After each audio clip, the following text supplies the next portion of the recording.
Enquanto você ouve suas músicas e podcasts favoritos, deixa eu te perguntar, você já sabe da novidade do ano? Chegou a nova Fiat Titano. A nova picape da Fiat faz bonito nos terrenos mais desafiadores. Performance com motor turbo diesel 4x4 e câmera 360 graus off-road, que ajudam você a ultrapassar qualquer obstáculo. Sem falar que ela tem a maior caçamba da categoria. Tá esperando o que para conhecer? Nova Fiat Titano, chegou a sua vez de fazer história.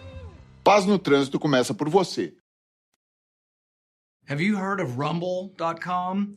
It's like YouTube, but without big tech censorship. I'm over there at Rumble.com now, and you should be too. Hey, let me start tonight by saying I've never done this before. I really haven't. But due to the nature and the mature, sensitive aspect of the content of my opening comments tonight, I want to advise you that my comments may not be suitable for small children. So if you've got young children watching, you might want to have them out of the room or turn the sound off during the monologue, because I want to balance being a reliably wholesome show, but I also want to be blunt and clear about a topic that I feel is vitally important for the families of America. So that disclaimer, never done it before, may not ever do it again. But I want to tell you that I grew up faithfully watching the Mickey Mouse Club on our black and white TV. And I was singing along with the opening and the closing songs every day. I knew all the Mouseketeers by name and probably even had a crush on the girl Mouseketeers like Annette Funicello. On Sunday nights, my family watched Disney's wonderful World of Color, although I never saw it in color. Color TV wouldn't be something my family had until I was in high school. And there wasn't a Disney World in Florida back then, just a Disneyland in California. And I dreamed that someday I'd get to go there. The Disney brand was magic. And Walt Disney was like everyone's favorite uncle who was rich and had all the cool stuff.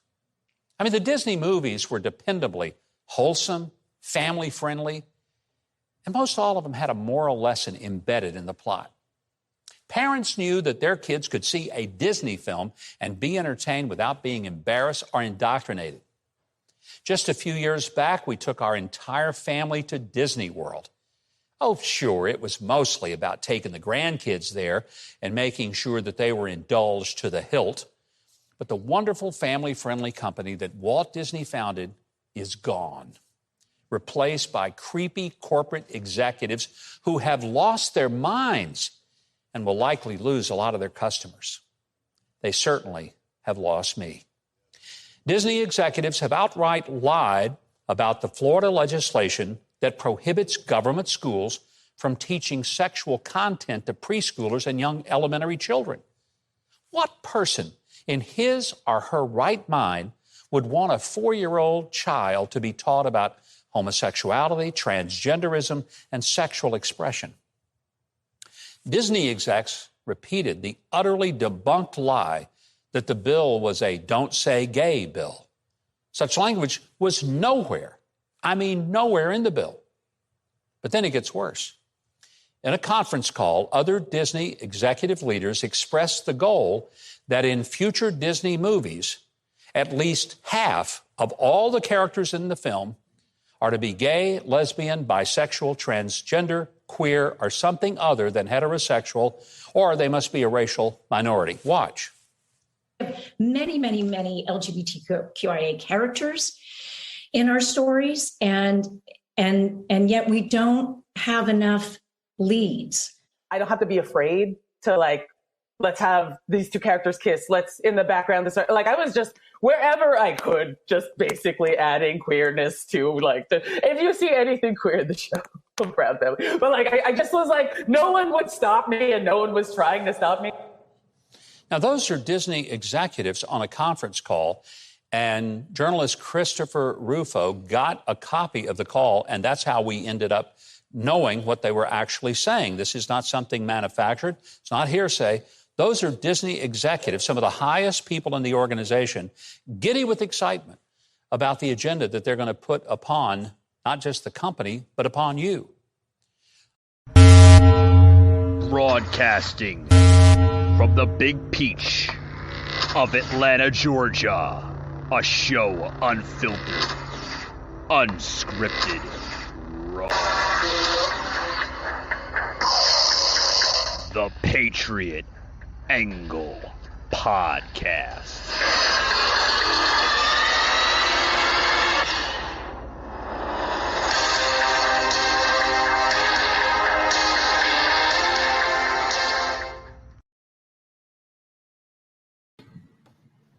Alrighty, guys, welcome to tonight's stream. Welcome. Guys, I want to thank you for your patience for that intro video. It does show a lot of relevance to what we're going to be talking about tonight with Mike Huckabee, the father of Sarah Huckabee Sanders. So I hope everybody paid attention to that video, that intro video, okay? And I'd like to thank foremost Jimmy the Rant for taking the time out once again of his busy schedule to join the Patriot Angle podcast. So thank you very much, Jimmy. Man, what's up?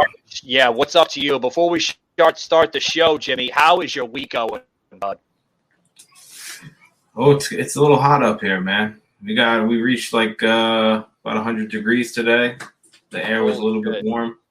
It's all good. I was relaxing in the AC all day anyway, but yeah, it's pretty hot out, man. The air is hot. You know, you leave the windows down while you're cruising, and you feel it. You feel it get steamy. Oh, trust me. I get the feeling.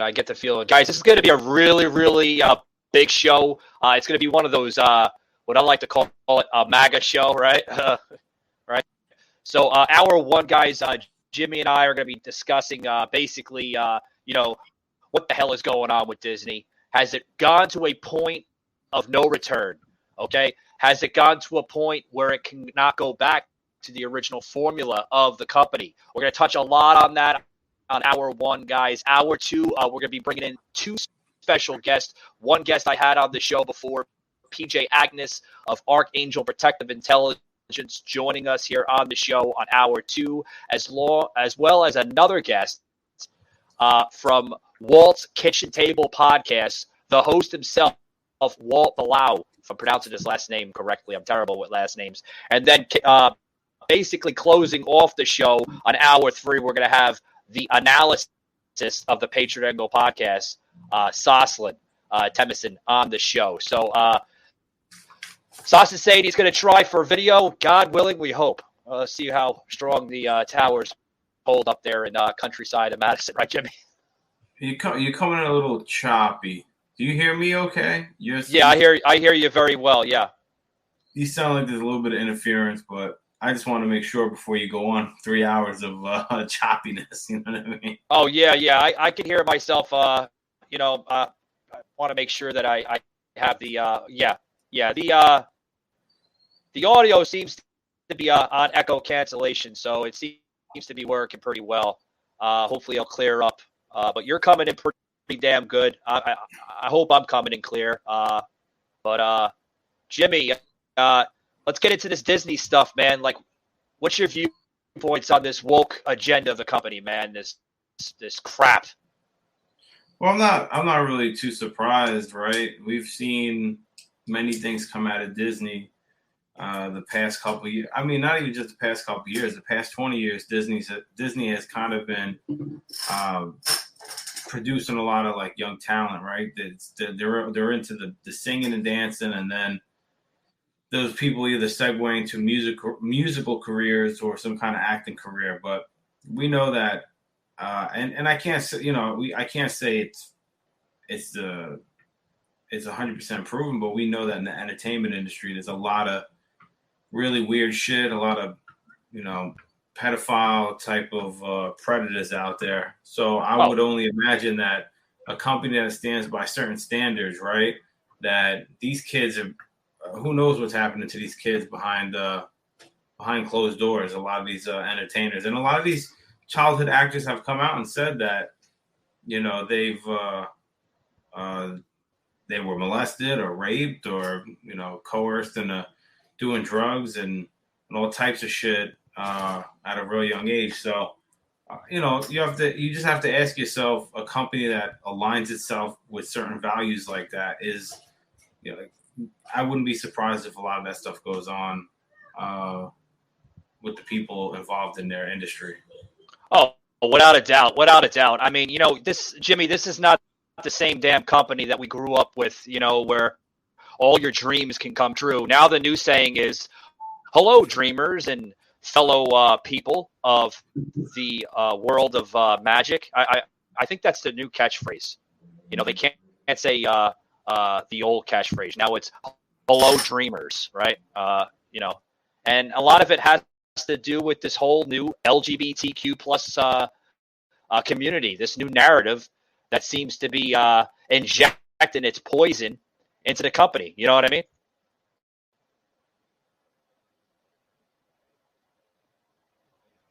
So, sorry, I muted myself for a second.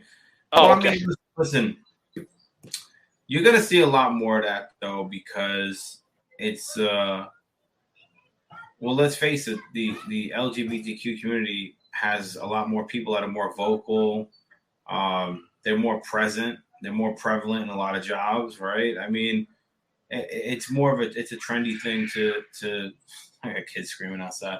It's a trendy thing now to be like, I'm gay and I'm open about it, and live life the way you want. But you have to understand that a lot of these companies have given in to any kind of group that says they're disenfranchised. So if they say I'm disenfranchised, I want a voice, they're pressuring. See, they don't have to now pressure you into it anymore. Before it was like, I'm going to pressure you to accept me for who I am, right? And I understand to a degree. I mean, people were really discriminated against at a certain point, and in parts of the world it's still that way. But luckily, we live in the USA, and things have gotten a lot better. But what they do now is they pressure companies to do everything for them, right? So it's like, we want, X amount of your content to be LGBTQ so that we feel satisfied. And they go, and then at the end of the day, they go, well, we have a lot of people that work for us that may be in that class too. Let's just give into it. Fuck it. Like, it's easier to just say, okay. And again, that company, if you look throughout the history for Disney, even when we were kids, yeah, maybe the movies and stuff we were watching were more family friendly, right? And they had subtle stuff in there, but they did have subtle sexual innuendos in those movies as well. And there's a dark history behind Walt Disney and a lot of different shit that goes on there. Remember, we just see a lot of this now because the technology's there, the cameras are there, the news articles are there. We have the internet. I can only imagine, right, if that was always a place where pedos went because they were like, I have access to children. Well, then you have to ask yourself, how long has it been going on for? Right? When they bust 10 guys in one of those rings, you got to say to yourself, shit, this obviously had to have been going on since the beginning of it. Oh, sure. Without a doubt. Without a doubt. I mean, we see like the early films of Disney, right? Where, you look at certain films, and as a young child, like you said, this has been going on. And we just, Jimmy, when we were young, we didn't see the early stages of the formula in their content, their movies, their films, right? I mean, you had, I know it wasn't a Disney collective type of movie then, but over the years, I believe, wasn't it The Wizard of Oz that they made The Wizard of Oz the early, 1930s movie of Judy Garland? Now that's a collection of Disney. Disney owns the rights of The Wizard of Oz. If you look before Disney took over the rights of The Wizard of Oz, you actually see, if you look really closely, one of the Munchkins hanging himself in a freaking fucking tree, right? Yeah, well, I don't know if it was a Munchkin. I think the rumor was, I forget what the rumor was. It wasn't a rumor. It was actually, if you freeze the video, no, right? I seen it. They tried to say it was something different, but whatever. You know what I mean? Yeah, I mean, but stuff they're buying, like that. They're buying up everything. Yeah, stuff like that, Jimmy. I mean, I'm just using for a small example, right? Like, I mean, you look at Aladdin, right, where Aladdin is standing on top of the barricade balcony type of thing, right, on Jasmine's palace, and then he's like, all right, the hell with this, I'm just gonna like he has that mindset. He doesn't say the hell with this, but he has that mindset where he's like, oh, I'm just gonna jump over, right? And then he goes to jump over, and she's like, she's like, she thinks that he committed suicide, right? But he actually didn't. It's, the carpet that pretty much catches him, and then he floats up, hovers up with the carpet, right? So it's that hidden type. Yeah, it's that hidden type of crap that they put into the movies that kids, as young as 5-6 years old, they don't understand. You know what I mean? Well, I wouldn't. I know I wouldn't use that as an example for me, because I don't think it teaches, like, I don't think their older movies really, like, I don't feel like I've grown up watching those and go, well, yeah, I feel like, there was some kind of sexual stuff thrown in there that made me change the way I think. There's subtle stuff in there, and that could have been the artist just kind of fucking around and being bored.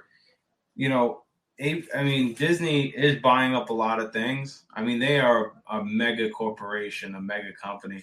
So I'm not surprised at the way they do things. And I'm not surprised that clip that you plugged in the beginning, the lady was LaToya Ravenue or something like that, where she said that she's just... Yeah, it was one of the people that were kind of like feeding off of what Mike Huckabee Sanders was basically saying there.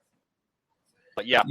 Well, I think that she said she's going to plug in queerness wherever she can, and I mean, let's face it, that's a real thing. So I'm not 100% opposed to it, but I'm more opposed to the fact that the legislation that was not opposed to it, but I mean, anyone who opposes the legislation that he was talking about too, right? About the bill that was passed, and really gives parents a little bit more freedom over like what education their kids get, and not trying to teach the kids about sexuality up until a certain age, which makes sense. And I know Disney's like, well, we're woke now, so we have to kind of, fight against it. And that's what'll happen, right? So you'll have somebody who's kind of a rebel, and he stands out and he's like, I'm going to make it so that I know that in my state, they can't bring this discussion up until they're of a certain age, right? Which I think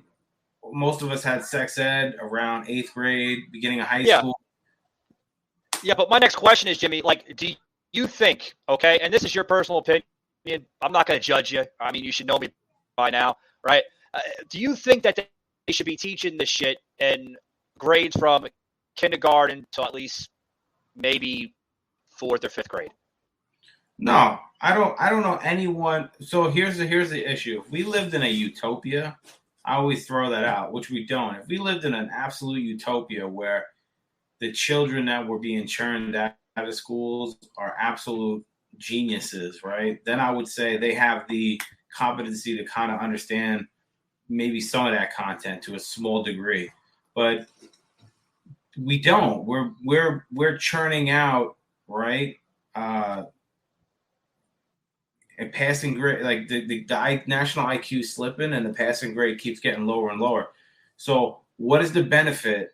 I like to ask the question. I don't want to teach them about it, right? But I'd rather pose the question to anyone who's listening. What do we get out of it if kids are graduating at a lower level than what previous classes may have graduated with, right? A lower average. What do we get out of teaching them about trying to sexualize them, or teach them about anything sexual, right? They're coming out. They don't know math. They don't know science. They don't know history. They don't know language arts. But we're like, well, let's teach them about transsexuals, and men can have babies, and 2 daddies, 2 mommies, and let's also teach them about white supremacy. So I'm like, but Jimmy, this is coming out from who the hell the secretary? I forgot who or he or whatever, the he there in Biden's administration. You know who I'm talking about. I forgot his fucking name or her name or whatever the hell it wants to be called. But this is coming from the actual cabinet member of Biden's administration, saying that it's quite normal for a 5-year-old to understand transgenderness, to understand that it's okay to be a girl when he's really a boy, you know? Yeah, no, I'd have to disagree with that big time. And like I watched a video the other day, and it was a mother and a boy, and they were in a changing room, and she was like kind of questioning him, but also kind of feeding him answers at the same time. And she's like, "Well, he had a dress on, you know. Oh, do you like wearing dresses?" And he's like, "Yeah." Oh, but what happened? Well, I don't like wearing dresses at school because the kids make fun of me. And she's like feeding him, like basically imposing her will on him. It didn't seem like he was so interested in wearing a dress. It was that she was going to get her point across. That's that toxic kind of, parenting right there. Like, I'm going to force this on this kid now. Listen, kids are impressionable. If I went and I took a class of kids and I was isolated from society and I said, I'm going to change it around. Boys are going to be girls. Girls are going to be boys. And that's the way I taught them. They would grow up thinking that way. So the fact that we don't believe that, teaching them at a young age when their minds are like sponges, that this doesn't affect them in any way is kind of fucking insane, because that's the intent of teaching them, right? You have that window when you have a kid. Anybody who has kids out there, man, you have a certain window, and that's between like 1 and 3, where you could start feeding them a lot of shit and they're really starting to try to grasp it, and you want to teach them their ABCs, you want to potty train them. Those are very important times in their life, right? And then from like 3 years old to 6 years old, 7 years old, they start to develop their personality. And I'm no psychologist, so I'm not speaking as an expert. I'm speaking as a father. I'm speaking as someone who has kids and been around kids. They start to develop their who they are, their personality, right? So if I took a kid that was between 3 and 6, which would fit in those age, like, or 3 and 8, who fits in between kindergarten to 3rd and 4th grade, and I taught them like nothing but shit like that, then that's what I'm getting out of it. But if I took that, they're not learning the true nature of what it's, what life is supposed to be, right? They're learning a fabrication on this new system. That's my own personal opinion on it, Jimmy. Yeah. They're learning what you want to teach them. So like if you took a class of kids and again, you hammered them with math and science, right? Yeah. You may have an Excel program by the time that kid gets to 5th, 6th grade, you might have out of a class of 30, 20 kids that excel greatly in those areas. And if you notice, those are the areas we lack teaching the kids in. So, we only make them smart enough so they can fucking, sign the papers and push the buttons for big companies when they come out. But we don't teach them how to become successful with certain things. Like there's a lot of certain loopholes and. Oh, without a doubt. What's that? I said, without a doubt. Yeah, I totally agree. Yeah, because there's so many things out there that you don't learn in school that wealthy people take advantage of. So, sure. And there's just a lot of deflection going on with the left too, because there's been a call for arming teachers, right? Which I agree. I think there should be some personnel on the school grounds without that's trained and capable of carrying a firearm, so that if there was some kind of intruder there looking to, his intent was to do harm on the kids, people will be more prepared. But then at the same token, I noticed the left going, well, you want to arm the groomers now? You guys are calling teachers groomers?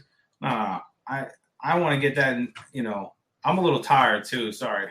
I'm a little so I'm a little slow, but I was going to say, did you have too much fucking cold ones over there or what, man? We got to get you the not a lot of we don't get to sleep much in this house, man. We just. I was gonna say, I'm gonna have to do an Uber Eats for you there, Jimmy, for a McDonald's cheeseburger to wake you up or something, or what, man?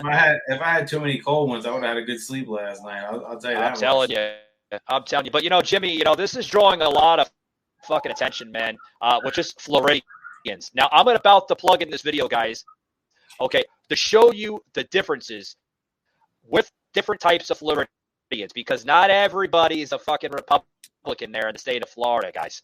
There are some liberals that actually reside in the state of Florida, believe it or not. Guys, check this video out. We've been going to Disney for a long time, and we're tired of the extreme changes that they seem to think are pleasing everyone, when if they actually spoke to the people in the park, they'd find out they're not.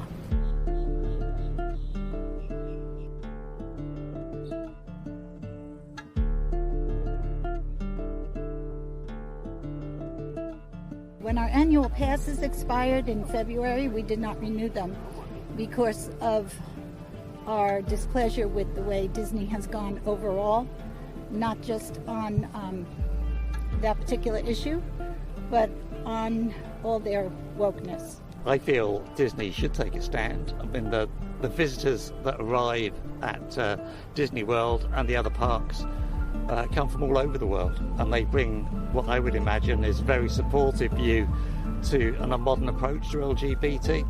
I think they need to stay out of politics. Well, it is Disney's constitutional right of being in this wonderful country. If they believe their thoughts that bill should be repealed, that's their belief and that's their rights.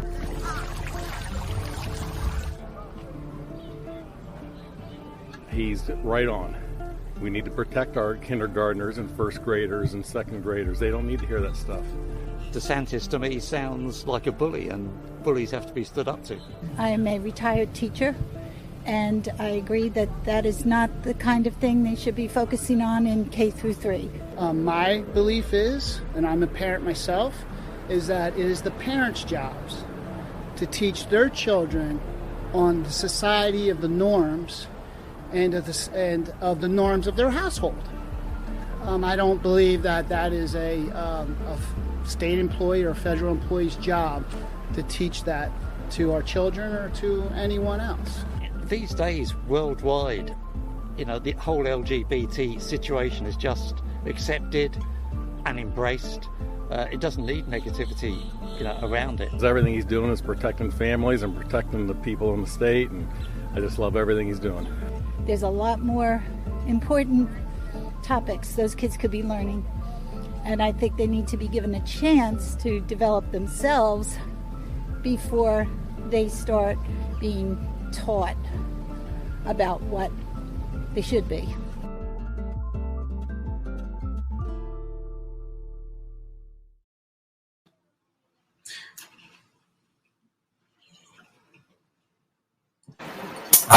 Yeah, there we go. Can you hear me? Oh, loud and clear. Oh, there we go. See, I fixed it. It's fucking goddamn people on Facebook like to interfere with my audio and video shit. I'm thinking about just canceling Jimmy, I'm thinking about just canceling the entire fucking Facebook streaming and go right to fucking Rumble, because I know Rumble right now isn't fucking shadow banning this live feed. I know that for a damn fact. Okay. And here's the thing, guys. Instead of doing a live feed, you can always just feed it to Facebook later as a. Yeah. I was thinking about doing that to eliminate the basement dwellers that like to fucking come into this live stream. And he's not saying correct information. I gotta shadow ban him. That's how they talk. They talk like the person from Family Guy, the nerd. But they have their little hot pockets and talk like this. Well, but, I agree, Jimmy. Here's the thing. This woman, if you paid attention to the last clip, she said something with children, right? That they're indoctrinating children in kindergarten. I absolutely agree. What special interest does these schools have to orchestrate this behavior?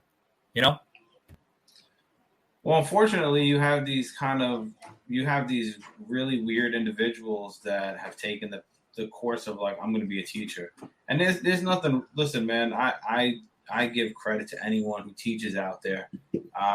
Being with like 30 kids or whatever all day long teaching them, I give a kudos to you, because I couldn't do it. I don't have the patience to, but. There are people out there that are part of these radicalized, polarized kind of groups, right? And I don't mean the LGBTQ community, because a community itself is one thing, right? They're people that support each other. It's the radicalized portion of that. Just like nobody likes on the right, obviously there's white supremacists walking around with fucking swastikas. We don't associate with those individuals, but we always get classified on our side of the spectrum, right? So on the left, you have the polarized LGBTQ, Antifa, all those groups that we always mention and name, because those are your radicals to that group. And these people know, a lot of these people are high-ranking officers or whatever in these groups, because regardless of how they try to depict the right and try to say that the Patriot movement has a lot of military-style things, they operate, I will tell you this, the left operates like a fucking, like black ops. You know what I mean? They are well-versed in a lot of different things, and they have been for a long time, and they operate like that. Here's my question. Here's my question, Jimmy. What right does Disney have to teach this crap? Okay, I understand it's freedom of speech. Every company, even companies have freedom of speech, right? Every company's have it. I get it. But what right does Disney have as a company, as once labeled teaching children about values and morals? This was a company once known for that, Jimmy. What do you think changed their mindset? Well, they're a private company. They have the right to sell their content any way they want, and we have the right to not buy it or support it. So I think that if they want to push out all different types of stuff when they put it in, we have the option of shutting it off, canceling our subscription, not buying their product. Going back to that video, right? You had a retired teacher, you had a parent, you had a couple people for, a couple people against the legislation that DeSantis put in. What I will say that is that's interesting is that Disney actually owns Fox. So it's crazy the amount of stuff that's discussed through Fox, and Disney owns it. Did you know that? Yeah. It is a Disney-run company. Fox does have a lot of affiliation with Disney, vice versa, right? I was aware of that, but believe it or not, that video production was actually through Fox 5 at Orlando. So if you look at it, there is a lot of executives through Fox of Orlando. I gotta stop saying Atlanta, of Orlando, that pretty much lean to the right, on that agenda. So yeah, I get what you're saying, Jimmy. Yeah, it's just an interesting thing that it's owned by them. But I think the retired teacher, she makes perfect sense. Let the kids develop first before we teach them what we want to teach them. If it was an unbiased approach to teaching them, then I would say, okay. But like I said, what I was trying to make the point before is that there's a lot of people in these polarized groups, the same way that like the Ku Klux Klan was kind of peppered into a lot of different things back in the day, right? Is the same way the left does the same thing. They're saying the same tactics that they cry about that forces oppression is the same thing that they're implementing now. And these people know that they can change the way that kids think by being in that type of setting and teaching them. So instead of when we send our kids away to public school, which we pay for, if we send them to public school, not private, you have people that are like, hey, I'm going to slip in this shit that I'm going to slip in my ideology now. So I'm going to have them, pledge of allegiance to the gay flag, which we had that one teacher who was doing that. Or I'm going to tell them that, me and my, that I'm whatever, a same-sex partner, and we like to do this.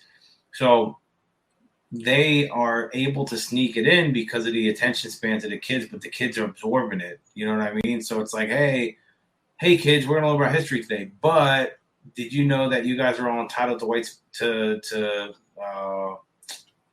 supremacy or white privilege? Did you guys know that? And you're like, wait, that's not part of the curriculum. But at the end of the day, who's who's going to stop it, right? So that bill is basically just saying that you're going to lose your job if you start to talk about this shit if it's not approved by the state.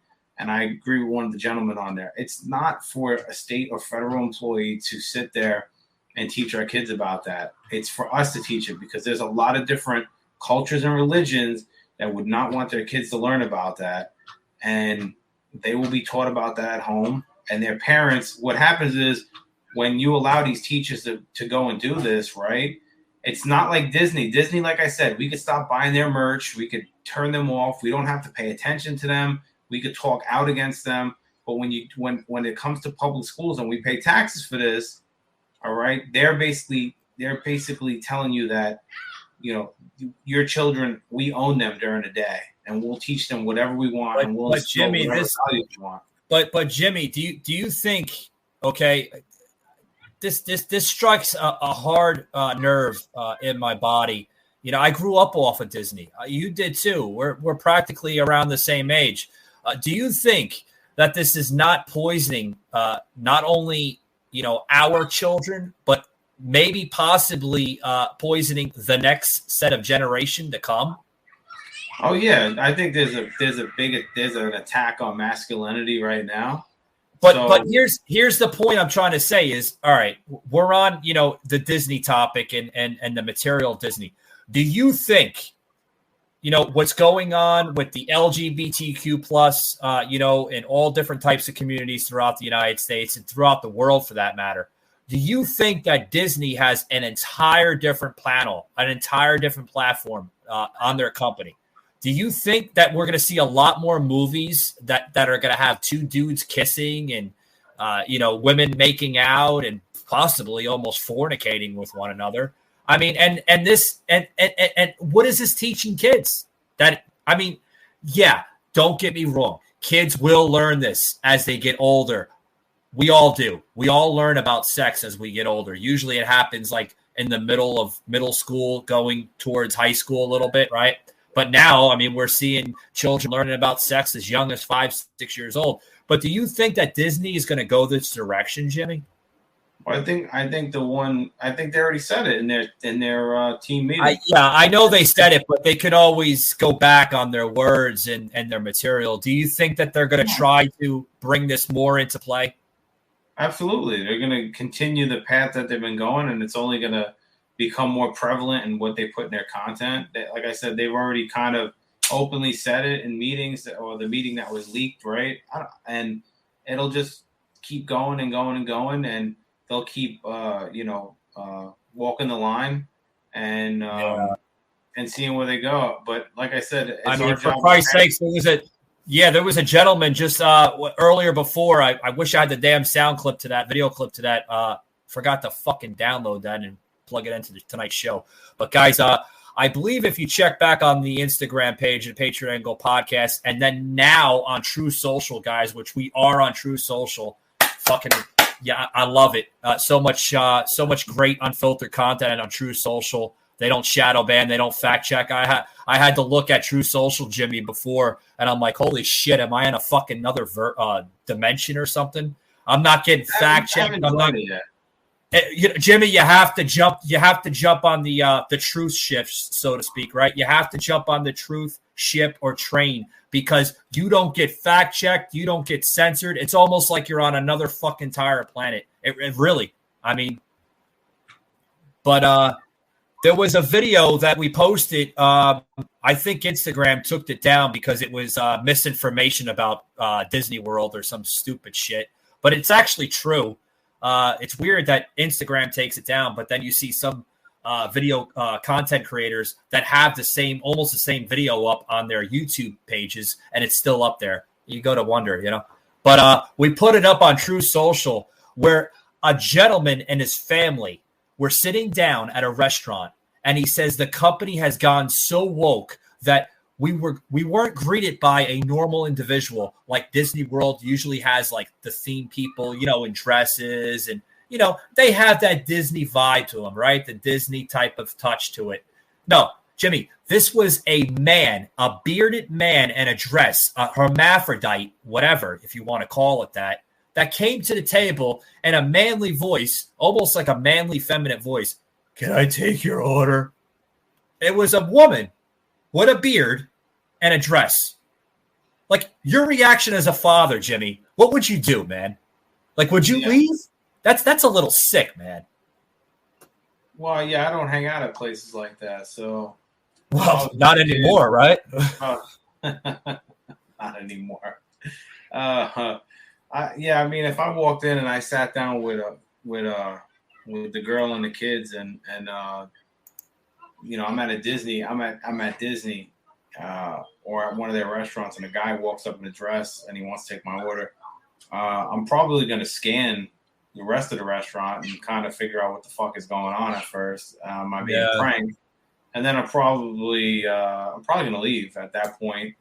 Or we're just going to make fun of the guy the whole time, just fucking with him. But we're not, I try not to. I'm just saying, like, you know, a little playful banter. I probably wouldn't hang out there. Like, if they're, and the reason why I wouldn't hang out there is not because, you know, does the guy gross me out or anything? Nah, I don't care. But it's the statement that they're trying to make by sending that individual over, right? They're making a statement, and you have to make a counter statement and say, well, you're going to lose my business now. So because we couldn't do it like normally, it had to be this way of doing it so I can have a meal. So no problem. You send out the bearded lady, and unless I'm at a carnival or a freak show. I was going to say, that's this type of shit you would see at a damn circus or something, you know? I mean, if I was at Ripley's Believe It or Not and they did it, I'd say makes sense. Probably part of the program here. All good. But yeah, I'm at Disney and the princess comes out and it's a dude that looks like me. I'm probably going to be like, yeah, I think it's time to go. We're going to go to Hibachi down the street or something. Come on, kids. Let's go to McDonald's. At least McDonald's is a fucked up company, but they don't have bearded men in dresses at McDonald's. Guys, we got a lot to say here. Yeah, we got a lot to say here, guys. We're almost wrapping up hour one. I got to get a quick break in before we bring in our guest here for hour two.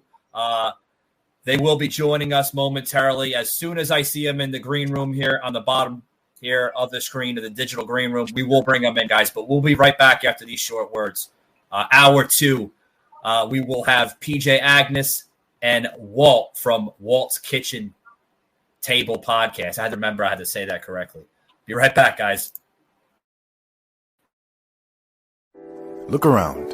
The world is changing fast. And while some people hang on to the way things have always been, others are showing us the way they could be. There's a growing movement comprised of those who won't compromise, those with the desire to push things forward coded right into their DNA. They are the creators. They unleash their ideas on die-hard believers as well as the unconvinced. They make something new where there was nothing before, shining a light to reveal what others can't see. So we say to all creators, your time is now to champion fresh ideas, build new movements, and earn what you deserve. From here on out, you define creativity, community, and commerce. We're just here to provide everything you need to make all that you imagine and share it with the world at the speed of culture. This is Spring for Creators. Good things happen when people connect. Great to meet you. You made it. Let's get started. And Calendly is how you connect, so you can make those good things happen. Calendly makes it easy to schedule a meeting with anyone, anytime, anywhere by simply sharing a link. You create one meeting request and everyone chooses from a list of times you're available. Calendly knows when you're available because it integrates securely with your calendars. Everyone picks a time slot, Calendly locks in the meeting, and it magically shows up on their calendars. Change your mind? Rescheduling is just as easy as scheduling.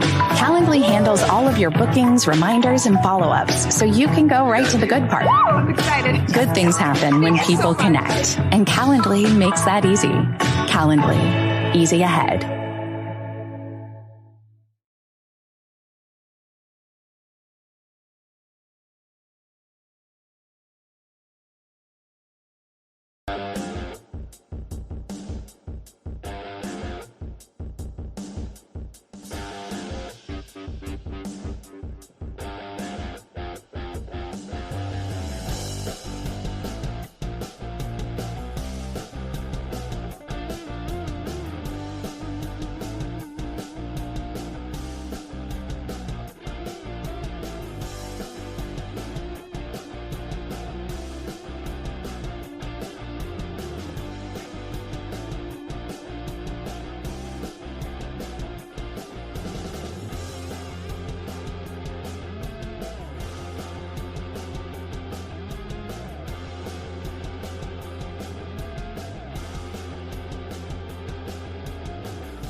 Alrighty, guys, welcome back to the show. Sorry for the pause, guys. We normally don't do stuff like this, but it is a huge show for tonight. I had to do the panels and basically give not only myself a break, but the co-host here on Tuesdays, Jimmy the Rant. We do have Walt here in the digital green room here from Walt's Kitchen Table Podcast. Going to be bringing him in momentarily. Like I said, guys, a first-time guest on the show. Love to get his insights. Love to get his comments on this topic. Has Disney gone too fucking far left? Let's bring him into the show, guys. Walt, how are you doing, Walt? Oh, man, I am blessed beyond belief. How are you fellas? We're doing phenomenal. Walt, I'd love to introduce you to my co-host here on the show, Patriot Angle Podcast Unfiltered, Jimmy the Rant. Jimmy the Rant. What's up, dude? What's going on, brother? How you doing? Shit, man. Any better, I'd be you. Yeah, right. Good to see you guys. Yeah, good to see you guys. So, Walt, we want to know a little bit more about yourself, sir. If you could please tell the listeners here. And by the way, we are streaming live on Rumble and as well as Facebook, Facebook, which we're thinking about getting rid of altogether because, I mean, you know, Jimmy could tell you they've done some great diligence to this show, and Rumble's such a different platform, sir. As you can see, we see your content on Rumble as well, too, so. Awesome. And, Facebook, I got a email from them saying that they'll be slowly and surely not posting a lot of my content when I advertise my podcast. If I put a podcast link in, they won't post it. If I put a advertisement and say, hey, go to this link to see a new episode or see the highlights of such episode, nope, won't post it. So it's kind of tough, man. Because such a fucking bummer, man. Yeah, because I denied to be on their podcast platform. So I don't know if that has anything to do with it, but why else would they bring that in like that? You know what I mean? Well, it makes perfect sense. It makes perfect sense for them to put you at the bottom of the list while they're trying to control the content coming through. So they'll say, hey, come over to our platform. Then the moment you go over to their platform, if you don't abide by their rules, right, then they'll start to slowly censor you and kind of put you on the back burner. So it's dirty tricks, but they know how to manipulate it, right? So if that's what they're doing. They're like, oh, you know what? A lot of people post their podcasts on here to get out to a greater audience. So what we'll do is we'll try to own the market on it and then put them on the shelf so that their content doesn't get out there. Yeah, and then it's kind of like the terms and conditions on an iPhone. Like, who the fuck reads that, right? But I'm part of a podcast group on Facebook or on Facebook. And some of those guys, man, they dug that apart to they read every line, and they're like, whatever you do not put your podcast on this platform. It's horrible. I didn't get into the details, but I'm like, I trust these guys. Nope. Next. So. Yeah. Walt here, we're talking about, obviously, if you just joining here on hour 2, we got into on hour 1, basically, just how far left Disney World is going. Where we're seeing bearded fucking men in their Disney-themed restaurants serving families. We're seeing now Disney characters, or I call them cast members, right? Or I don't even know what you fucking want to call them anymore. Literally holding hands together, and reports saying that seen kissing. What's your insights on that, buddy? Well, so this came at a pretty good timing when you guys sent me the email about the topic tonight, because I was with a good buddy of mine, and I live in New Jersey. And I found out that, and I have a 15-month-old son, so we can get into that a little bit, because starting next year, I think statewide, in third grade, they're going to start teaching the kids the 7 different sexes. Yeah, good old Phil Murphy. Yeah. And then in 5th grade, they're going to have a coming out day. Yeah, over my dead fucking body at that point. In 5th fucking grade, you're going to tell my son what? Yeah, I can't even put my head around it, dude. And then I saw your. And then what? You're going to have. Yeah. Well, hold that thought. I want to bring in our second guest here on hour 2.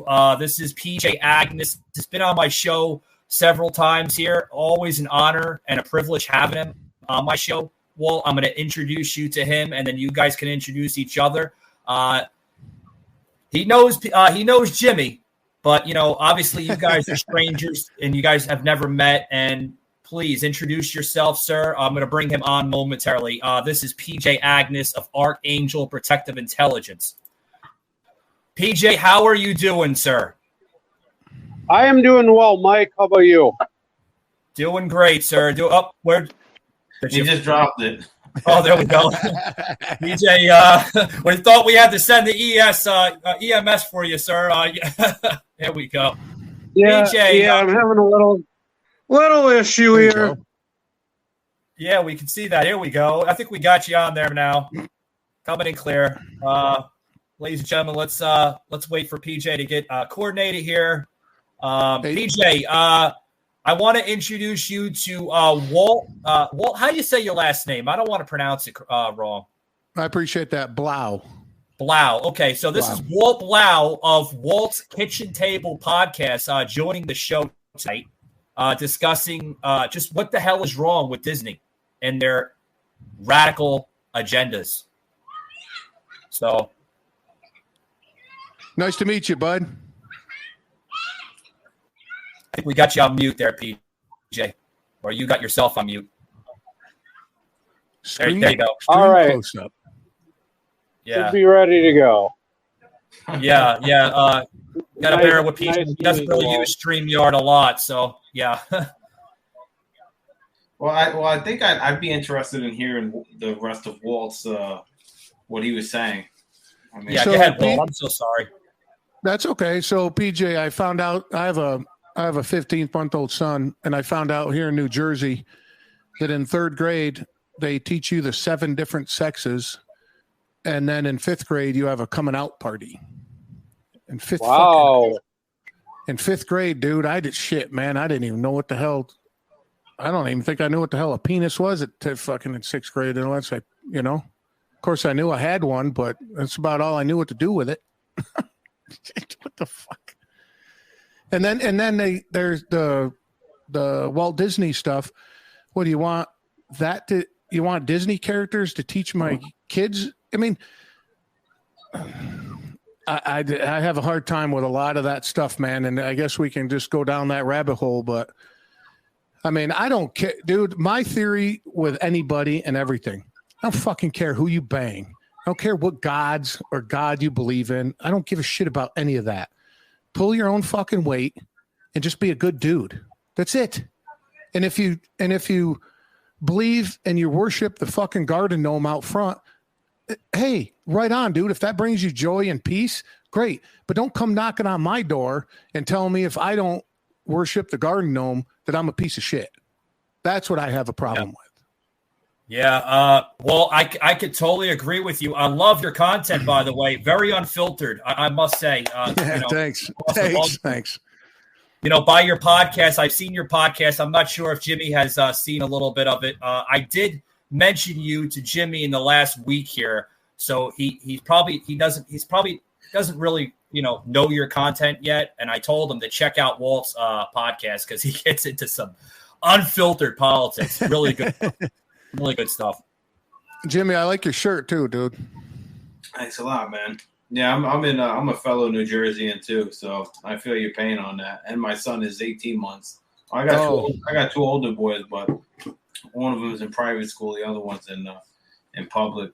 But I mean, yeah, I think that was what me and Mike were talking about in the first hour was what Governor DeSantis did was the perfect thing. Listen, Disney is a huge company. Again, we have the right to turn off their content, not support them, not buy their stuff.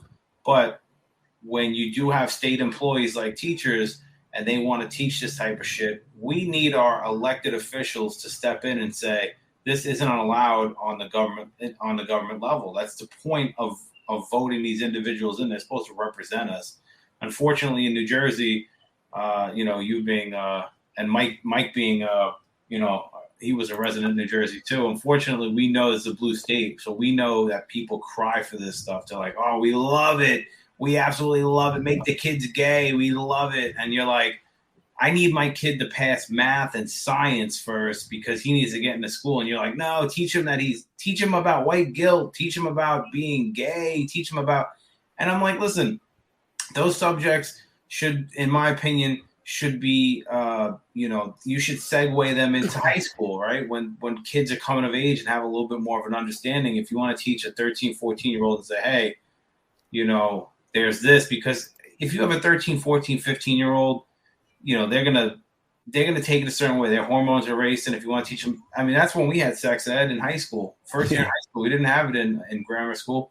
And by the time I got to high school, I was already experimenting with girls and stuff like that already. So you have an idea.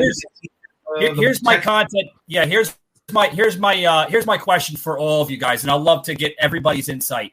We plugged a video in earlier tonight on the show during hour one of just different types of Floridians, different types of Floridians, giving their views and their comments on this woke Disney agenda, saying that Ron DeSantis was right on passing this law, right? And then some Floridians literally saying that, Ron DeSantis is being the bully against Disney World. Now, I want to get Walt's answer on this, and then I'll plug in the video for Walt so he can play a little catch-up here. Walt, what's your views on this? Well, I think just like everything else in the world, it comes down to money.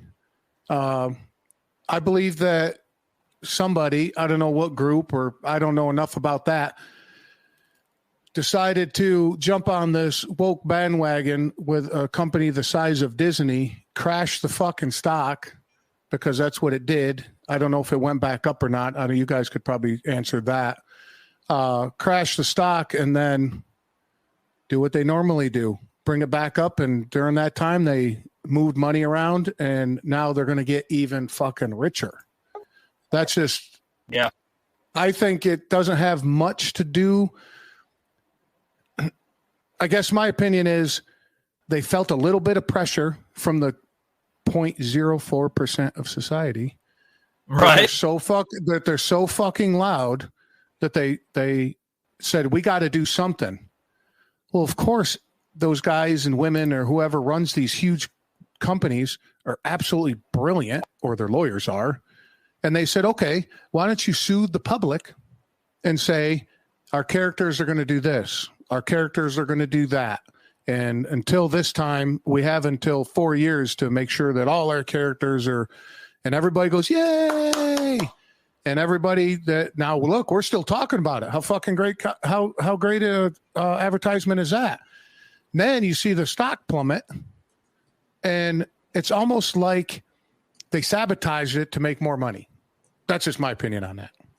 I think it just goes. Yeah. I think it goes a little bit deeper. I think you have people that were. Listen, I have friends that are gay, and they're like, listen, they're like, we're just normal gay. Like everything that's going on now is normal gay.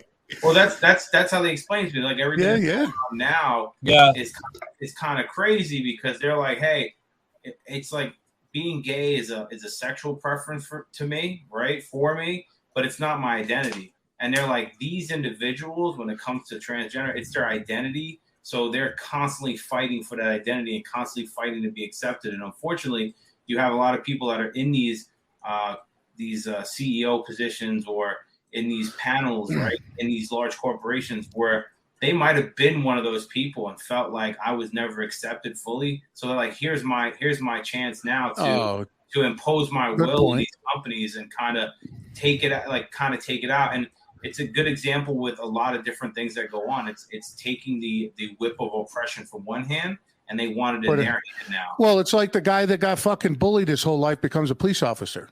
And now he's the asshole. He's the fucking police officer that whips everybody.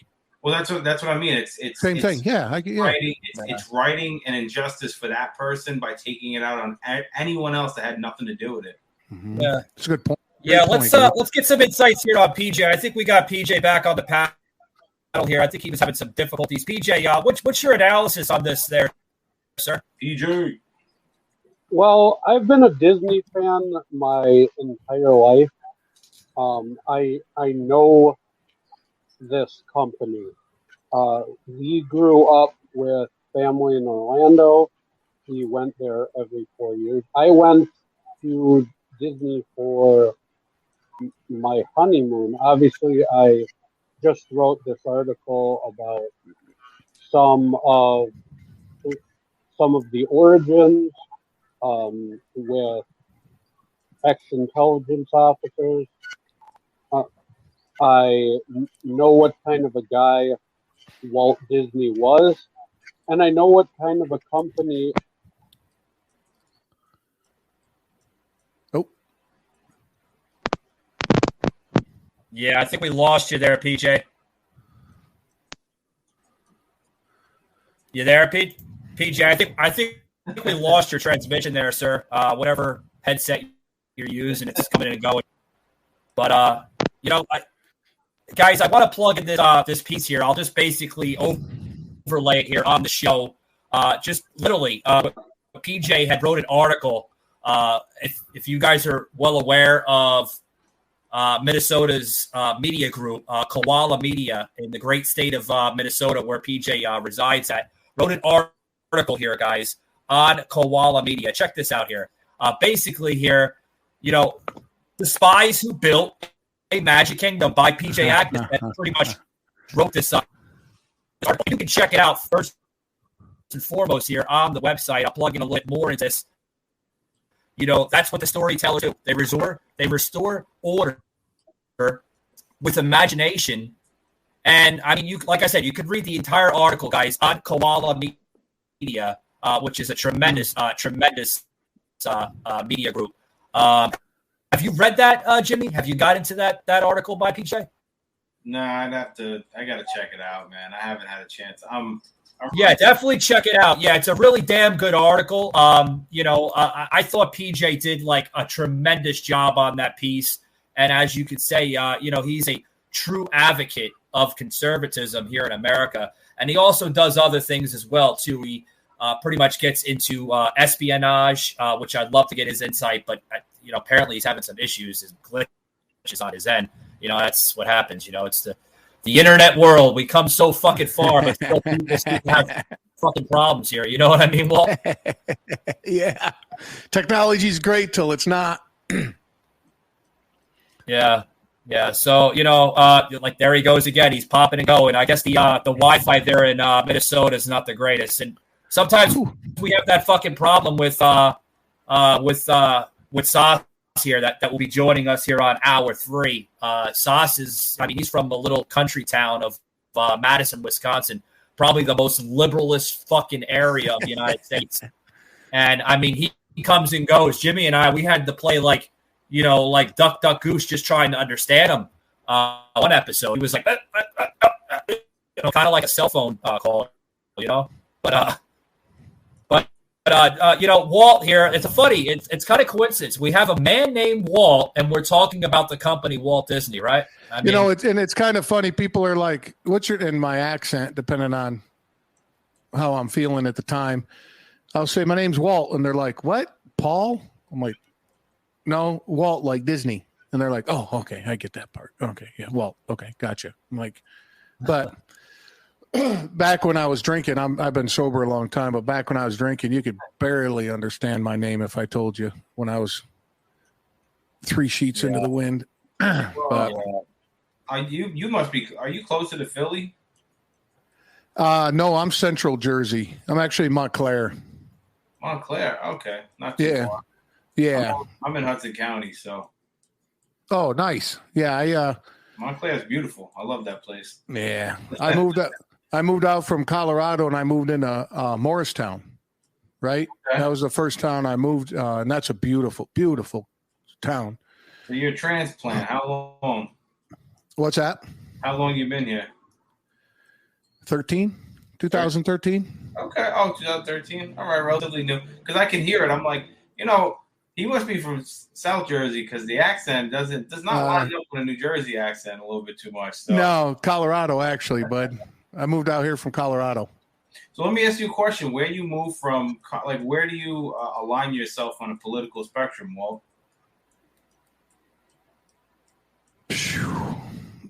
A little bit it's not. I can't say far left, far right. It's kind of dependent on the subject, and that's what I don't battle with it, but I always keep myself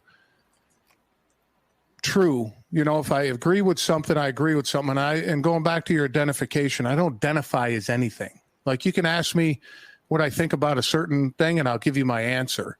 And I don't mind giving you my solid, true answer because that's what I live by. But, so it's hard to, if you're going scale, it could go either way. I believe the Second Amendment is rock solid to me. Abortion, let her fucking do whatever she wants. you know what I mean? So I can go all over the place.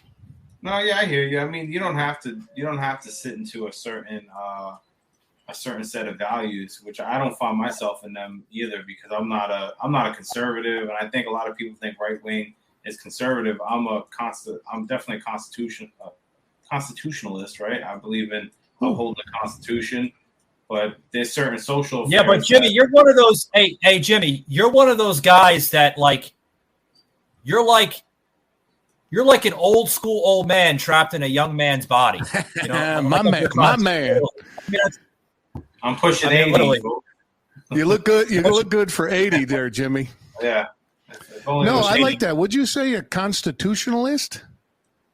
Well, yeah, I believe in upholding the values of the Constitution. Same. But I wouldn't say my sliding scale is too wide. I used to be a libertarian, and libertarian was at one point on the left. What happened was, or more in the middle, right? You were a fucking Bernie Sanders, man. No, never Bernie Sanders. Not that far, huh? Ron Paul, definitely, right? So I would say that after a certain, well, listen, I grew up as a Democrat, so that was my family growing up. We grew up in the ghetto. We grew up in a poor neighborhood. I was taught that, that's what you were. When you're poor, you're a Democrat. The government's going to help you.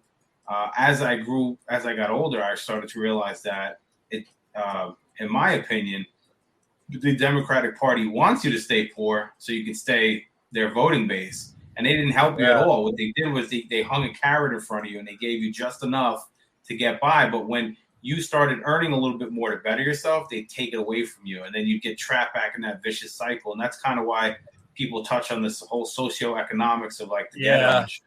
Yeah, they do the same shit to me down here in Atlanta, Walt. I reside here in Metro Atlanta, Georgia, and they look at me and they're like, another fucking New Yorker, Well, the thing is, I see that my job took me into Jimmy, you'll probably get this. It took me in the depths of Newark and Jersey City. Yeah, I work out of there, so yeah. So down in the beautiful city of Newark every day. Yeah. See, now my wife works in Newark as well, and I go, we don't both work in Newark. You work in one part of Newark, I work in the other part of Newark.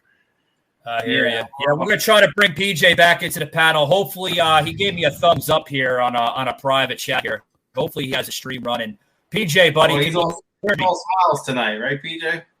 I can hear you. Okay, can you hear me? Loud and clear, buddy. The aliens Good. aren't. I don't know what is going on tonight, but I had to really quickly change some things around. I don't have any headphones in right now. That's I'm hoping good. that I think that's what it was doing. Those headphones, man, were disturbing the feed. But we can hear you now. Good. Yeah, I don't know that it was those because I lost those a while ago, and I couldn't hear any of you guys. But I'm here now. Yeah. Hey, PJ, why don't you? I don't know if you heard the last bit here of the piece. We were talking about your affiliation with Koala Media, that an article you put out relating the topic we're talking about tonight on Disney. You put that out on Koala Media. You want to basically explain why you feel that way that you put out on that article? Well, real quick. Well, I'm sorry. It was more of a history piece, but Walt Disney and the people that really Walt Disney World in Florida were actually intelligence officers. Wild Bill Donovan, who headed the OSS, and Paul Hellowell, who was a OSS officer, later became a CIA officer, who was covertly financing the Bay of Pigs invasion at the same time that he was setting up this private government for Walt Disney. And he wasn't a fan of regulation. He wasn't a fan of government. He was a shady dude. I mean, he was, laundering money for the CIA. He was trying to kill Fidel Castro at the same time that he was running this disinformation campaign built Walt Disney, for right, PJ? Disney and setting up this improvement district for Disney. But they were all staunch anti-communists, and all of them would be rolling over in their graves if they could see what was happening with kind of this neo-Marxist and really kowtowing to the Chinese Communist Party that Disney is doing nowadays. This was absolutely antithetical to the people that were involved in heading up the company. Walt Disney, of course, was a conservative Christian, staunch anti-communist. And he's really been demonized by the left because he was an anti-communist. Not in any way anti-Semitic at all. In fact, he surrounded himself with a bunch of people who were ethnically Jewish.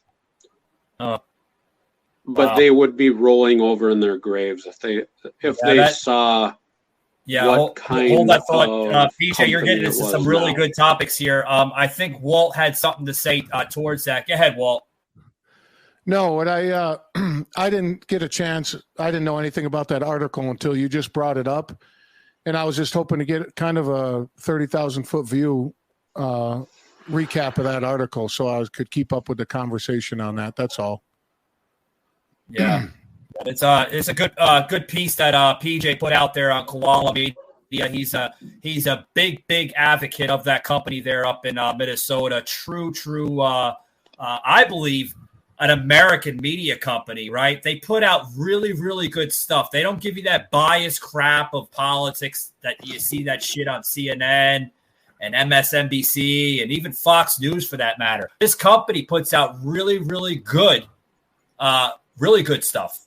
good stuff, like stuff that you have to go, whoa, like I didn't see that on Breitbart even. Holy shit, you know. But yeah, good stuff, PJ. I got a question for you though, PJ. Being that what you're saying is that the start of Disney was heavily influenced by like CIA, right? People were operatives inside Central Intelligence Agency. Would you say that, or is there any, and I'm not too sure, but would you say that maybe what's going on now is there's some elements of MK Ultra kind of sprinkled into the way that they're streaming their content and like using their brand right now? I'm not getting anything you guys are saying. There's been some pretty severe weather here. I wonder if it's my Wi-Fi, but I can't hear anything you guys are saying. Okay. All right. PJ, basically, if you could hear me, he was basically saying, go ahead, Jimmy. I'll let you say it in your own words, man. Can you hear me, PJ? I don't think you can hear us. Yeah, I think Houston, we have a problem. I think PJ, like we could see him clear here on the screen, but he says he's experiencing some really, really bad storms up there in Minnesota. So, PJ, if you can hear me, buddy, we were basically asking a question relevant to that article that you had posted on Koala Media. I don't know if you could hear us at all, but if you could hear us, man, give us a thumbs up. Oh, yeah, we just lost PJ. But unfortunately, guys,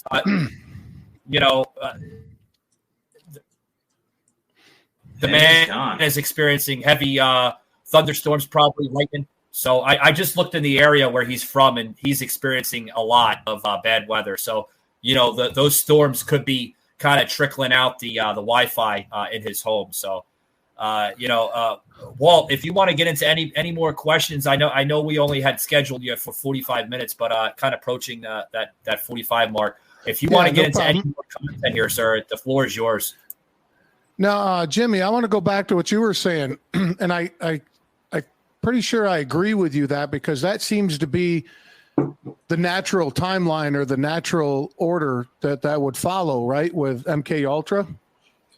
Well, I'm just, he's like heavily into, we kind of say PJ's heavily into like Intel stuff, right? And he writes some Intel pieces for that media company. So, if we're saying that, it's kind of like we're saying on one hand that they were, anti-communist and staunch hard, conservative Christians, but then at the same time, involved with the CIA, which could be happening, but we know that the CIA was working on MK Ultra, which was a form of mind control, and we know, like, not saying we know, but what things that I've read, right? It says that television was its first kind of big experiment into MK Ultra, right? They were able to broadcast out information that they wanted you to take in and see what, they'd give you a what do you call that? Stimulus, right? To see what the reaction was, right? And right. So I'm wondering if Disney had anything to do with kind of fine tuning that, right? Because you're streamlining the content to kids, right? So that'd be a perfect example. You have a company where it has roots within Central Intelligence Agency, right? And then you're taking the content now and you're trying to see, well, can we alter the way people think by broadcasting it to them? I don't know. Crazy. I know it sounds crazy. Well, hey, Jimmy, if I may, I took myself off camera here so I can basically narrate this information here so viewers can understand basically where PJ was going, and also you, Jimmy, and Walt here. That where PJ was going with this here, and I had to look this up for myself, the dark secrets of Disney that you don't know. That Walt Disney was an FBI informant. I don't know if even you, Walt, or Jimmy knew that.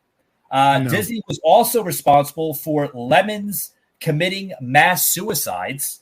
It also states, number 3, that there is no clear explanation regarding abandoned parks, which seem to be all over the country. We see a lot of abandoned parks from Walt Disney himself. Why they never went into full production, I'm not really sure. Okay, number 4, there was a mysterious death of Debbie Stone. Now, who was Debbie Stone? She was a big executive of the company of Disney.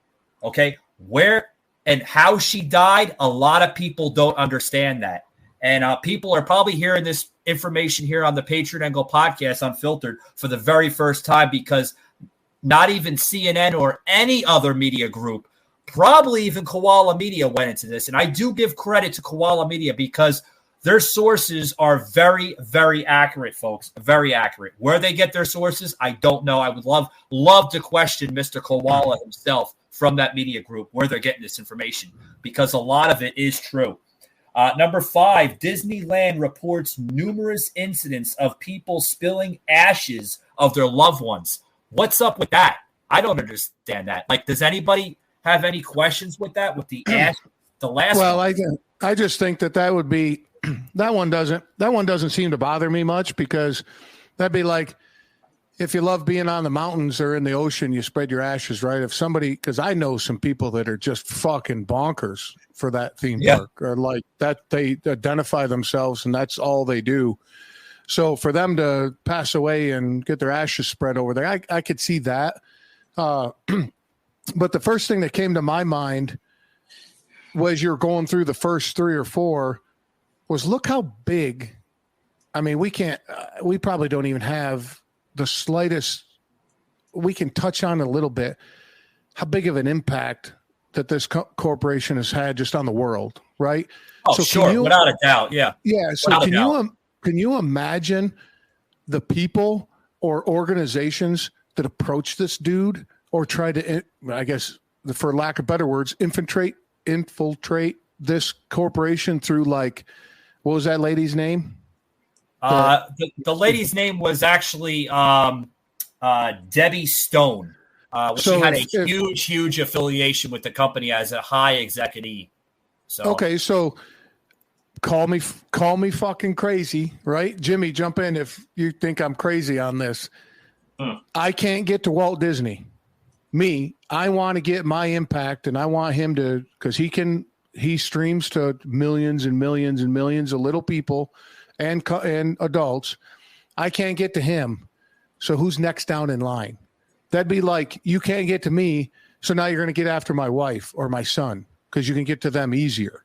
Well, wouldn't that be the same? Wouldn't that be? I mean, if we're going to talk about conspiracy theories, why wouldn't you go after Debbie Stone, and then all of a sudden she's gone? I mean, well, I don't think I don't like to label a lot of things conspiracy theory. We can call it conspiracy talk, because there's been a lot of proven things, right? And let's just take, I mean, listen, anybody involved in opposition of the Clinton family ends up suicided. Anybody, for instance, we had Scientology, right? Church of Scientology. I'm just using an example, not to segue off the subject, but you had L. Ron Hubbard. He was the wackadoo in charge of that, and then you had Miscavige come in, right? I forget his first, David Miscavige, I think. Yeah. Well, yeah. At that point, the government wanted to go after them, right? So what did they do? They infiltrated the IRS, right, with their own people, and then they sued, and then they found a loophole and sued every individual IRS agent on their ass, right, in the company, until the government gave in and said, okay, we'll give you your nonprofit, tax exempt type of thing. So when you see things on a scale that large, that's actually proven, right? You can't say that a company this big that's buying up everything doesn't have those kind of dirty roots. He just said it. There's a lot of shady individuals that with the start of the company, and I guarantee you there was a lot of there's a lot of things in there, or a lot of things coming up that screams fucking whatever. You know what I mean? Hey, Jimmy, did you even see here? And I'm reading more about this dirty scandal shit of Disney, both on Disney World and Disneyland out there in California, that there is such thing as a Disney jail. Yeah, I don't know if you two are aware of that, where if you don't express the Disney magic, right, the wonderful world of Disney, or what I like to call it now in the 2022, right, the wonderful wokeness of Disney, right? Hello, dreamers. Welcome to Disneyland, right? You know, like if you don't agree with their agendas, here's an article here that I was reading. One of these is the Walt Disney World jail, which many guests have shared stories about over the years.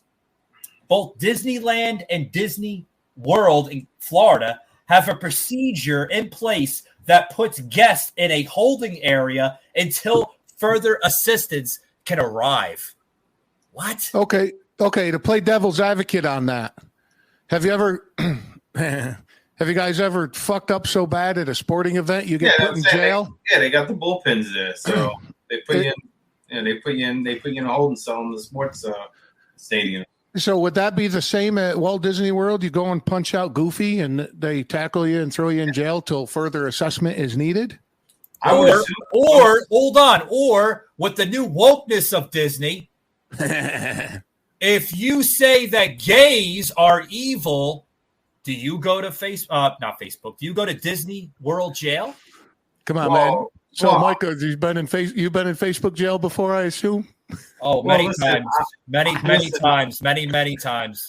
Mike, on the other hand, though, if there was somebody inside the park screaming out gays are evil, I would probably want them to detain them. You know, I'm just saying, if you're inside the park harassing me, if you're outside, you do whatever you want. But if you bought a ticket and you're in there and you're acting like a fucking clown, of course they're going to throw you in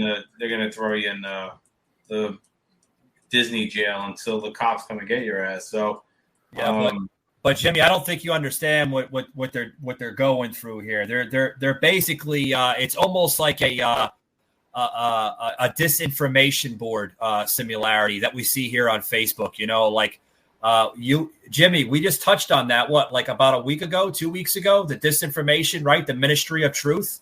Are we seeing a version of the Ministry of Truth inside Disney World now, where if you don't agree with their magical world of Disney, you go into jail? No, I don't think that. I think you're reading that. I think that article is out of context because, again, if we're going to compare a private company to a government, like, you know, a government function, right? If you were to be out on the street and you were protesting and they lock you up that way, then yeah, I have a problem with that because that's infringing on your freedom of speech, your First Amendment right. But if you buy a ticket and you go inside fucking Disneyland or Disney World and you start acting crazy in there, I totally agree. Try telling that to the disinformation board of Nina Javakowicz. Where she doesn't work for the disinformation board because she couldn't handle the pressure. You know. Well, I mean, again, I don't think they have a disinformation board at Disney because I think that they have an agenda. They have their corporate agenda, and they're going to put it out there. And I don't know. I mean, they're a huge company. I don't think they need to put you in Disney jail. They could probably put you in a Disney grave if they really wanted to. I mean, yeah, if you're acting like a complete asshole on property and you're fucking punching the cast members in the face or pulling the tail or something. I've seen a video just come out last year with this British girl visiting with her family, and she was being basically being an asshole, if you ask me. And she's pulling. Did you see that, Walt? She's pulling the damn tail. And this was the mouse from Ratatouille. Okay. And How old was she? She must have been maybe 15, 16 years old. And she's pulling the tail. And the cast member that was playing the rat from Ratatouille, the mouse or rat, whatever the hell it was, walked up to her, whispered something in her ear, and you can see the captions come in where you can't really understand the vocabulary and the language, saying, if you do that one more fucking time, I'm going to make sure you get fucking kicked out of this fucking park. You don't use language, but even a 16-year-old, I can understand, is like almost somewhat of an adult, but you're around children. You shouldn't use this language. That's the wokeness I feel that Disney's going too far. Dude, I was at the park with my son the other day, and there was they had to be 11 or 12 years old. Yeah. This girl and this kid, and they're like, "Hey, motherfucker, get over here! You son of a bitch, motherfucker!" And I'm like, "All right, well, that's just normal. They don't have. That's Jersey, right?" Yeah. There's no manners. I was in the park. Yeah, I was in the park yesterday. A kid was screaming, "Suck my dick," throughout the park. So, I wouldn't say they learned that from Disney. They just learned that from asshole parents. Well, yeah, and absentee, right? So, Walt, hold that thought. Hold that thought. I want to plug in something here before you depart, sir, and I'll let you get the floor so you can basically explain to the viewers how they can find you. But check this piece out here. Disney CEO Bob Chapek has a better way to advance the LGBTQ agenda. What is it? Find out. What's recently happened is over in Florida, where Disney has a really big footprint, think about Disney World and those sorts of things, there's legislation being put forth, being discussed. It's called the Don't Say Gay bill by those who oppose it. The legislation basically says that teachers or third parties cannot teach sexual orientation, gender identity issues, and really in line with the LGBTQ agenda. They cannot teach that and they cannot advocate for it. And it must be age appropriate in all the other ages as well. The fact that that is a controversy kind of shows the state of our culture. Some of the employees of Disney who are friendly to the LGBTQ movement got together with CEO Bob Chapek of Disney to voice their concern that Disney had made no public statements renouncing the legislation being discussed. After that conversation, he sent out a memo to all the employees of Disney talking about why they have not done that, where they stand, and what they're actually trying to do. And the email is very, very enlightening to what they think, believe, and what they're actually trying to do with their product. And so I'll read a couple of quotes from his email to his employees about why they're choosing to do what they do and being silent publicly on this, but still pushing for the agenda in a different way. He would argue, and I would actually agree with him, in a more powerful way. So he says in his email to his employees, first off, he says, "I want to be crystal clear that I and the entire leadership team are unequivocally standing in support of the LGBTQ employees, their families and communities and world." And so just note right off the bat that he, the CEO, and the leadership of Disney, they want to push for this LGBTQ agenda. They think this is what a more inclusive world would look like, and they're on board with that revolution. So they're pushing for that change within what they are thinking and producing within their company. It says, as we've seen time and again, corporate statements do very little to change outcomes or minds. Instead, they often are weaponized by one side or the other to further divide and inflame. Simply put, they can be counterproductive and undermine more effective ways to achieve change. I don't want anyone to mistake a lack of a statement for lack of support. We all share the same goal of a more tolerant, respectful world. Where we may differ is in the tactics to get there. He's saying we got a better tactic to achieve the revolution that we're looking for within the LGBTQ agenda. So what? All right, guys, I had to stop it because that's like a 30-minute fucking clip, and I don't want to plug 30 minutes into the show and just bore everybody with a fucking video clip. But basically what he's saying is that everybody differs from opinion, right? But I want to throw a narrative of my personal opinion. This is a family company, okay? A family company. There shouldn't be any behavior such as that just thrown in. Yeah, we have modernized our society and we welcome to an extent of LGBTQ plus people, right? But here's my question, Walt, and you can answer this if you'd like. If they cannot accept who they are as a person, why should we? So you're talking about the committee, according to this email or this thing that we just watched. Yeah. You're talking about the people in this committee that went to the CEO and said, "We demand change." Yeah. Right? Did I recap that right? Yeah, you got it pretty much right. Yeah.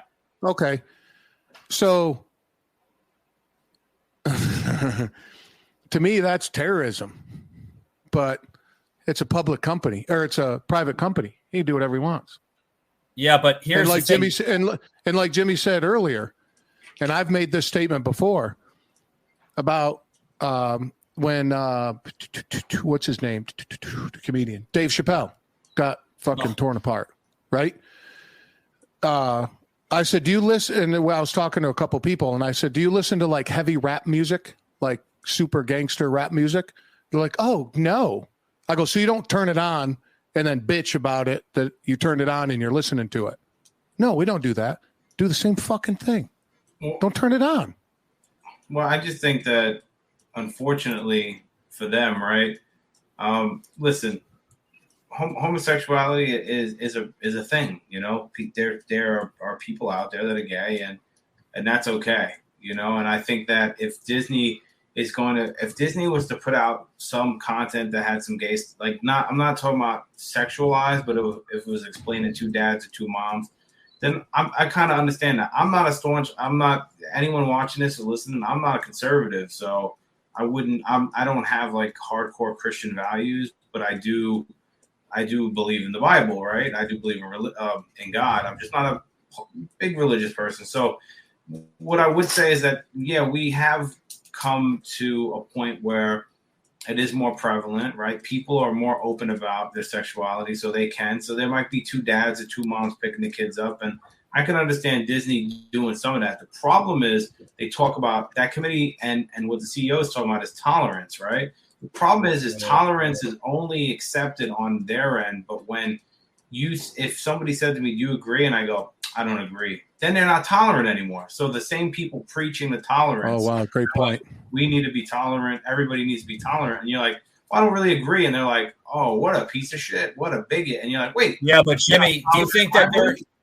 Hey, Jimmy, do you think that they're? I mean, in a way, I find it that by pretty much introducing this type of material or content into the company, do you think it's weaponizing something more severe? Walt brings a good point. It can be looked up as terrorism to an extent. Well, no. Now let me correct that. What I think is that what you meant there, Walt? I'm sorry. I may have read that wrong, but no, that's okay. The terrorism part came from when a group inside the company comes to the CEO and says, if you don't do this, we don't know what they said to him. That they might have said, I'm totally speculating here, they might have said, we're going to do this or we're going to do that, whatever they thought that was proper at the time. And where I get this idea from is years ago, I had a customer that all his employees got together and said, you need to do this or we're going to walk out. And he goes, there's the door. He goes, I don't negotiate with terrorists. And I went, holy shit. Well, it makes a point, right? I mean, if a group of people, and back in the pirate days, they called it mutiny. What's the difference? Yeah, if you didn't agree with the their pirate ways, right? If you weren't going to go to that castle and storm the castle and steal whatever the fuck you could steal, right? You were basically committing mutiny against your own group, right? Well, on a boat, on a ship, right? Yeah. Most of the crew didn't agree with the captain. They all got together and fucking mutiny and whatever it is. Yeah, I mean, Walt, politics existed even way back in medieval times, even pirate times. Dude, I mean, shit.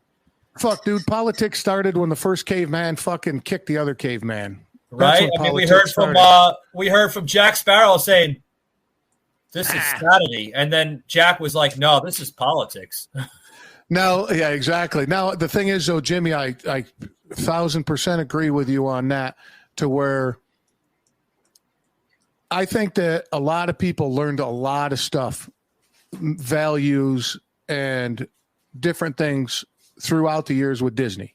Do you guys agree with that? Like kids nowadays, right?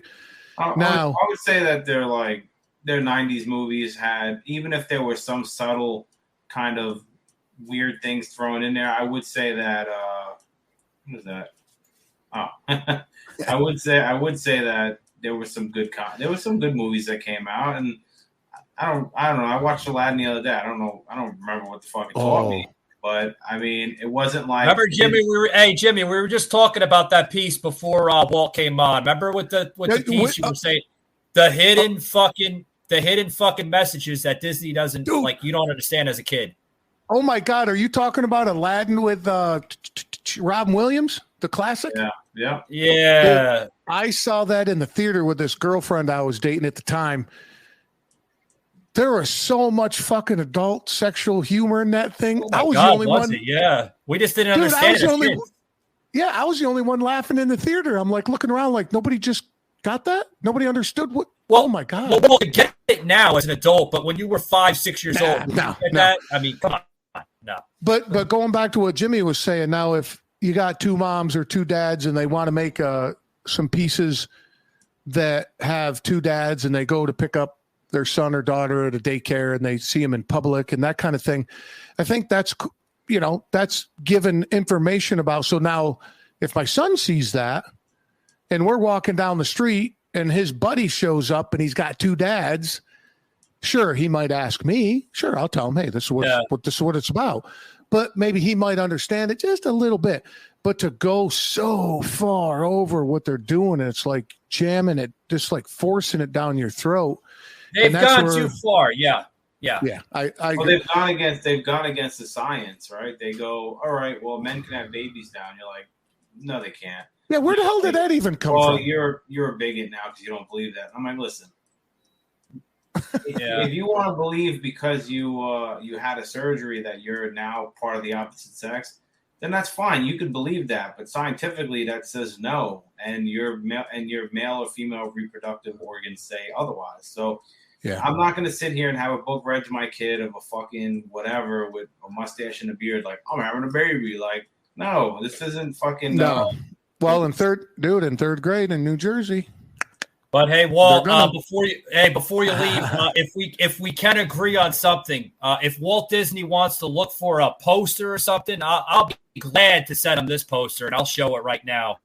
Literally, that's what Mickey Mouse should look like right now.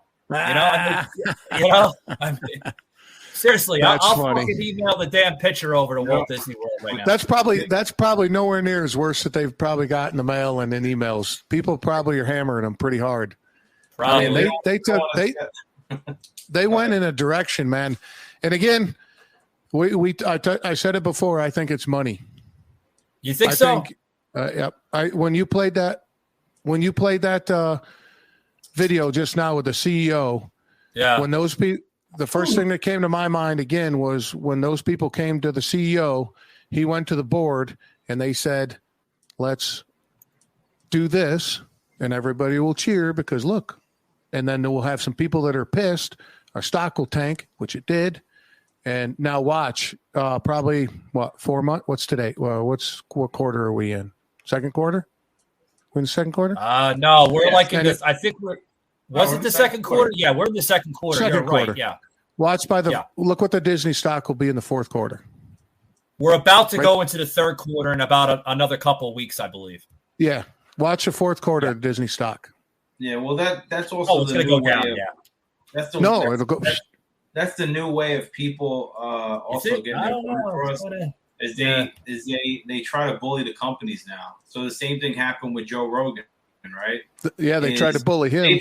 They've tried to cancel Rogan for a long time. They couldn't. So now that he's with Spotify, what they've done is they've pressured Spotify into it, right? And now Spotify has taken down many episodes that Rogan already had. So now you can't see him on YouTube anymore because they were taken down from there with the agreement.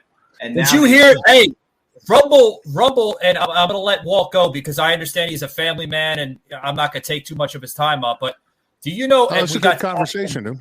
Yeah, we got Walt. You're always welcome back. We got Soslin in the green room that's going to join us here for hour 3. We got to get ready for hour 3. But did you hear that Rumble just offered fucking Joe Rogan? Now they upped the fucking contract deal offer to him. They went from fucking $4 million to fucking almost $25 million to get him on Rumble. Fuck, man, should he take it? But what did Spotify give him? $100 million? Yeah, they gave him. Yeah, but they gave him $100 million, but with certain restrictions. There's 100 million reasons why, though. Right, 100 million reasons. Well, it's been a great honor having you on my show. I got to get you back on. I'd love to be part of your show, possibly Absolutely. Jimmy too, if we can get on your show. Yeah, 100%. You speak some unfiltered politics there. I love your demeanor. Thanks, buddy. Jimmy, nice to meet you. Yeah, likewise, man. Yeah, I'll be in touch and holler at me as well. Yeah, before we depart, if anybody wants to reach out to you, Walt, how can they find you, bud?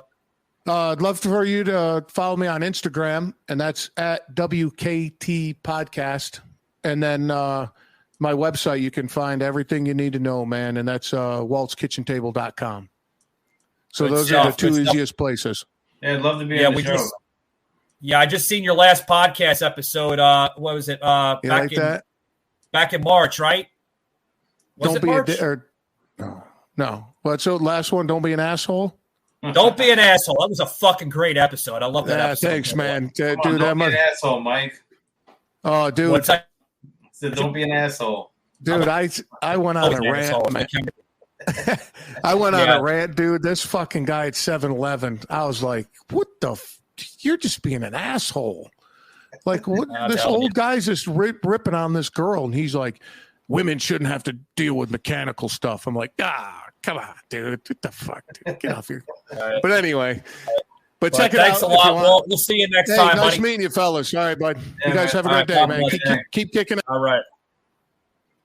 right, buddy. We're going to get ready. Sauce, I see you in the digital green room.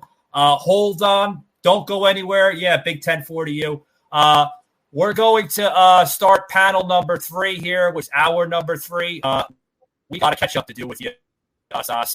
Me and Jimmy, I'm surprised Jimmy's still on the line. I got to give him a fucking beer, man. He's been... got some good content tonight. A MAGA episode, guys. Stay on. I'm going to take Jimmy and myself off. We're going to go into a 3-minute reset, Sauce. Me and Jimmy need it. Hold that thought.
And he writes here that he was furious. In September of 1988, Claude Evans' department had approved an abortion pill called RU486 for sale. And folks, this is a world's first at that time. But now, just 4 weeks later, under pressure and anti-abortion groups, the board of a pharmaceutical firm that made the pill, Rusev Uclaf, have voted 16-4 to withdraw it from the market. Now, some company executives were opposed to the drug as well. Evan summoned Russell Uclaf's vice chair to his office. He told him that if distribution didn't resume, the French government had the power to transfer the patent to another company for the public good. Now, Rusev Uclaf backed down. Folks, however you look at this could be looked at a good thing and a bad thing. The good thing is that it could safely terminate the pregnancy without any long-term effects to the woman's body, okay? And you won't have any, long-term reactions to it. Now, in a recent television interview, even later pronounced, from the moment government approval for the drug was granted, RU486 became the moral property of women, not just the property of the drug company. And that is how the abortion pill, now generally referred as mifepristone, if I'm pronouncing this right, even for myself, folks, this is a difficult word to pronounce, would arrive in the world. Now, today, misoprostol is often used in combination with another drug. And together, the pair are more than 95% effective at the ending of a pregnancy when taken during the first 50 days. Now, yeah, ping on that one. Which regulates the lining of a uterus and mineral immune system, allowing pregnancy to take place, which also stimulates the uterus to expel the pregnancy. Now, folks, in 34 years, I'm going to close this out here, 34 years since this was introduced in France, more than 60 countries have approved it, including even us here at home, the U.S., in early 2000, and as well as the UK in 1991. Though it didn't legally become available in Northern Ireland until abortion was decriminalized in 2019. However, the drug remains subject to rules governing its use in most places. Now, folks, the access to these pills is not guaranteed.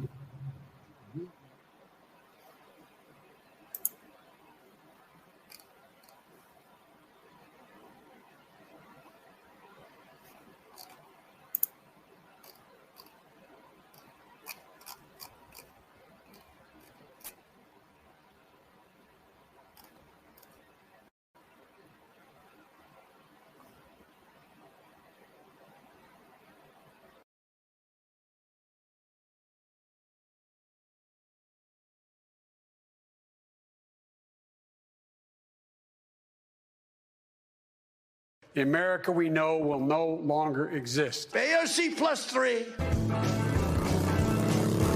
The bikers for Trump, we love them.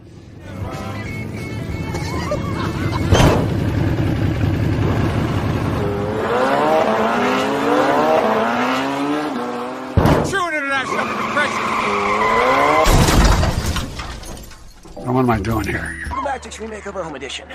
Now, we've met some incredible families, but this could be the saddest story we've ever seen. This is not what it looks like. This is But if Donald Trump tells us that we should take it, I'm not taking it. When I talk to Putin, he's going to straighten out. 2 months ago, man, you lost the only home you ever knew. But thanks to a phone call from your friends, the Wild Hogs, we built you a new one. Say it with me, Buster!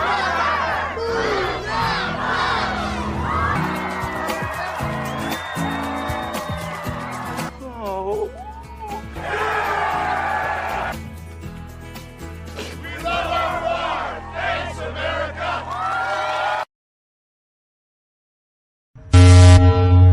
Broadcasting from the Big Peach of Atlanta, Georgia. A show unfiltered, unscripted, raw. The Patriot Angle Podcast.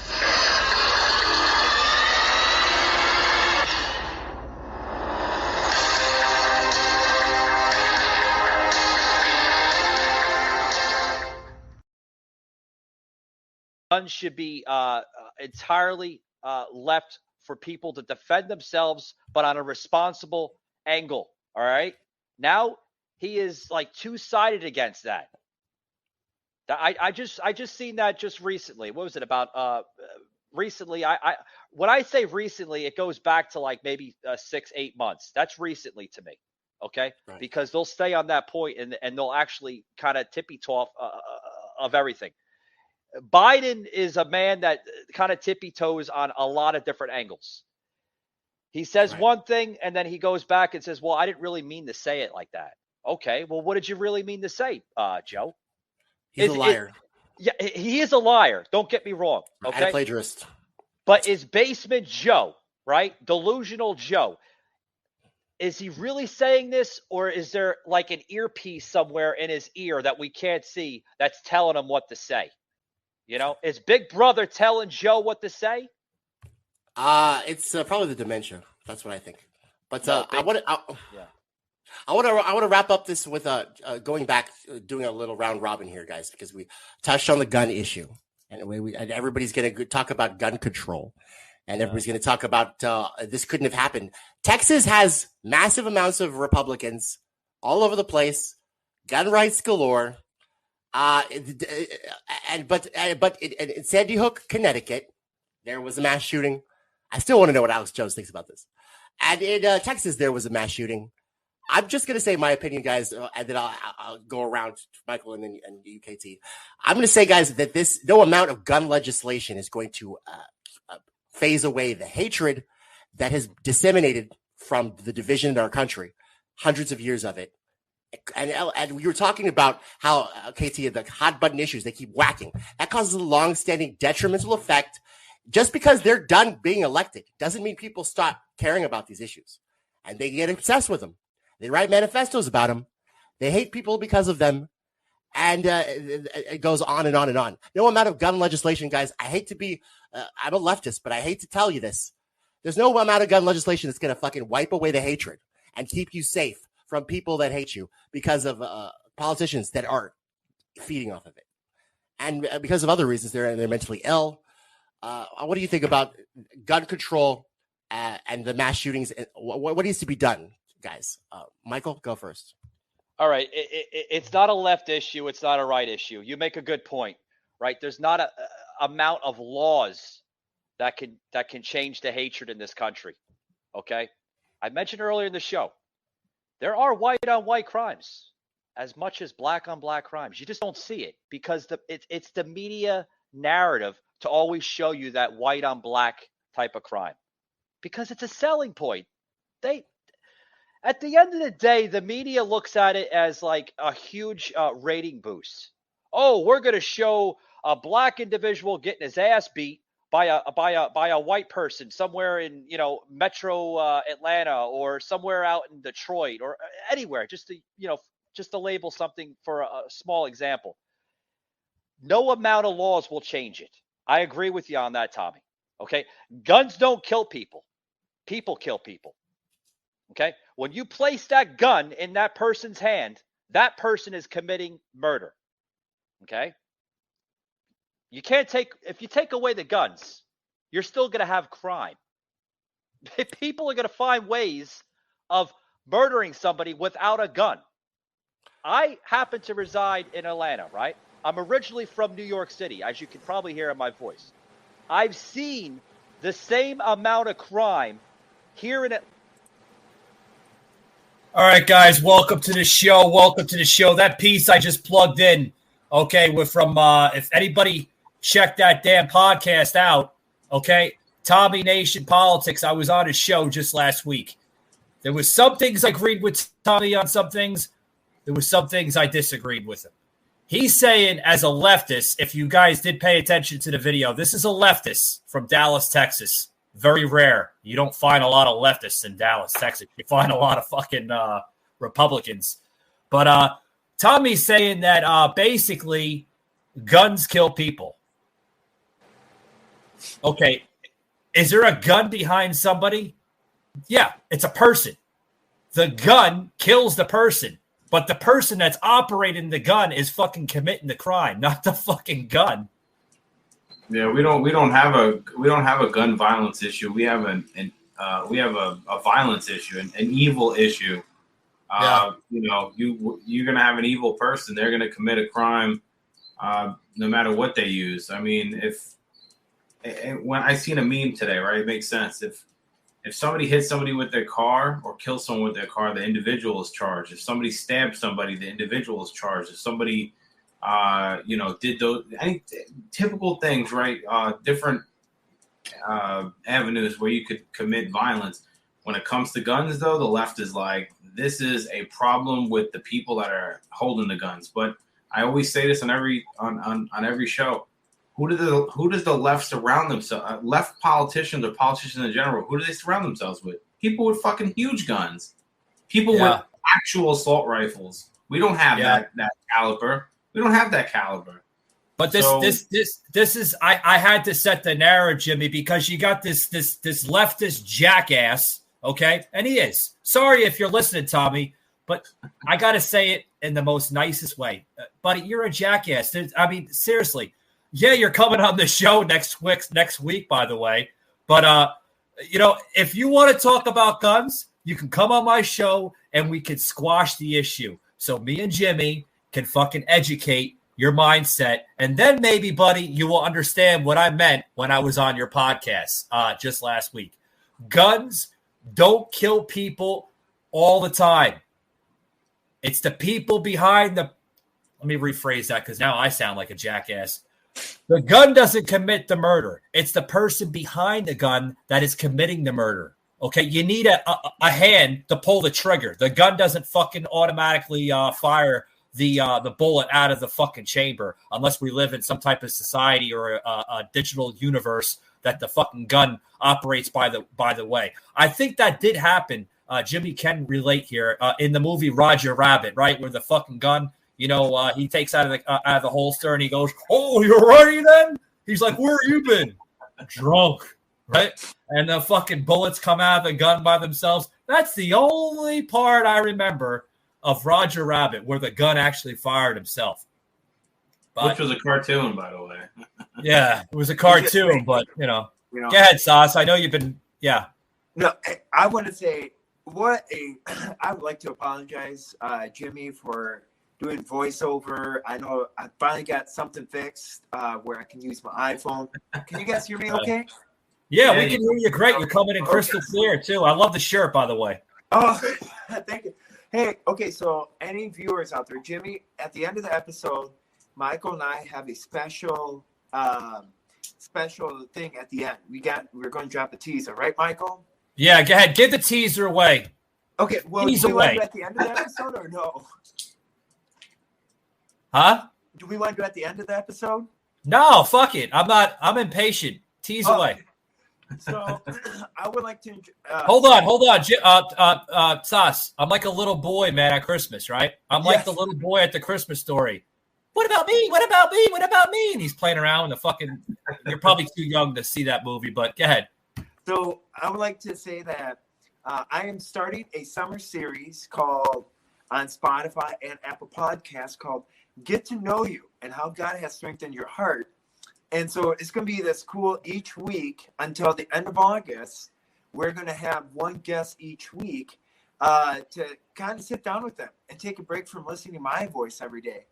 And so at the end of August, for any viewers out there, stay tuned because I will be in Atlanta with the founder of the Patriot Angle podcast as we get to do a sit-down interview with Michael Gardner and how we can just pick at his brain and we can do a sit-down even at the studio.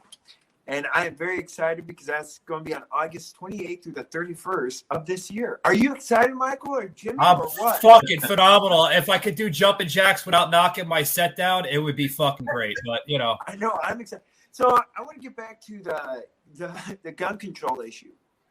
Yeah, we're let's talk about the gun issue. I think we're worn out with the whole Disney thing. Me and Jimmy spent 2 fucking hours. Excuse my language, Sauce. I know you're not a big fan of cussing, but me and Jimmy, it's part of our vocabulary. But we spent 2 damn hours on this Disney crap. And I think the viewers are done with Disney, to be honest with you. But yeah. It was an interesting 2 hours, though. Yeah. I was done with Disney the moment that I left, and I got sick from Disney because of food poisoning. That's when I was done with Disney, and that was like 4 years ago. Well, see, here's the thing that I don't understand. Okay, we look at the Waukesha massacre. Okay, with that guy that ran over 60 people and killed 8 people. All right, here's how nuts the left is. Okay, if in the state of Wisconsin there was this Democrat assemblywoman that introduced a bill to charge dealerships that have SUVs that sell SUVs. She introduced a legislation to charge the dealership $20,000 as a penalty for selling SUVs to divert people away from buying SUVs. And a matter of fact, in the state of Wisconsin now, you have to go out of state to buy an SUV. How does that sound? What's your thoughts on that, Jimmy? That's just nonsense. I mean, most of the, I mean, a lot of leftists. I don't want to say. At some point, there was left legislation that was fine, like true liberal stuff and like true democratic stuff that like I could get behind a long time ago. But a lot of the shit now is just kind of like virtue signaling, and they're just trying to make a point or trying to speak volume over nothing. Like, oh, we're gonna now make this new legislation that says you can't purchase this, but you have to go over here, which just makes no fucking sense when you really think about it. It has nothing to do with anything. And that's the same thing with what happens is when you get into those things, right, where you start to put blame, when you don't hold the person accountable and you try to start finding all these different avenues to like, who are we going to blame for, somebody runs people over and they're like, well, we shouldn't have sold them the SUV. It's our fault. Or we should have made them take out triple insurance on it. I think, what people don't understand is that people who are going to commit criminal acts, they don't follow the rules anyway. So I don't know what we expect. We could write legislation until we're blue in the face, but and we could take away all types of weapons, right? And at the end of the day, somebody will still pick a rock up and hit you with it if they really wanted to. Yeah, that's like the point I was just bringing in with Tommy there last week. I said, not amount of laws will change this whole violence issue we have in America because, they're going to find ways to kill you without a gun. I mean, you go down the fucking street and shoot somebody with a fucking bow and arrow, Well, look at David and Goliath, though. Look at David Goliath. David didn't have like an assault rifle. He just used a piece of rock and a slingshot. And a semi-automatic slingshot. Yeah, he didn't have it on, he didn't even have it on him, like you said. And see, and another thing is that if you look at the Bible and stuff, Moses didn't. What did Moses use? Moses used his own bare fists to kill a Roman soldier. All right, so what are we going to do? Cut off our wrists as wrist control or what? It's getting absolutely berserks and nonsense.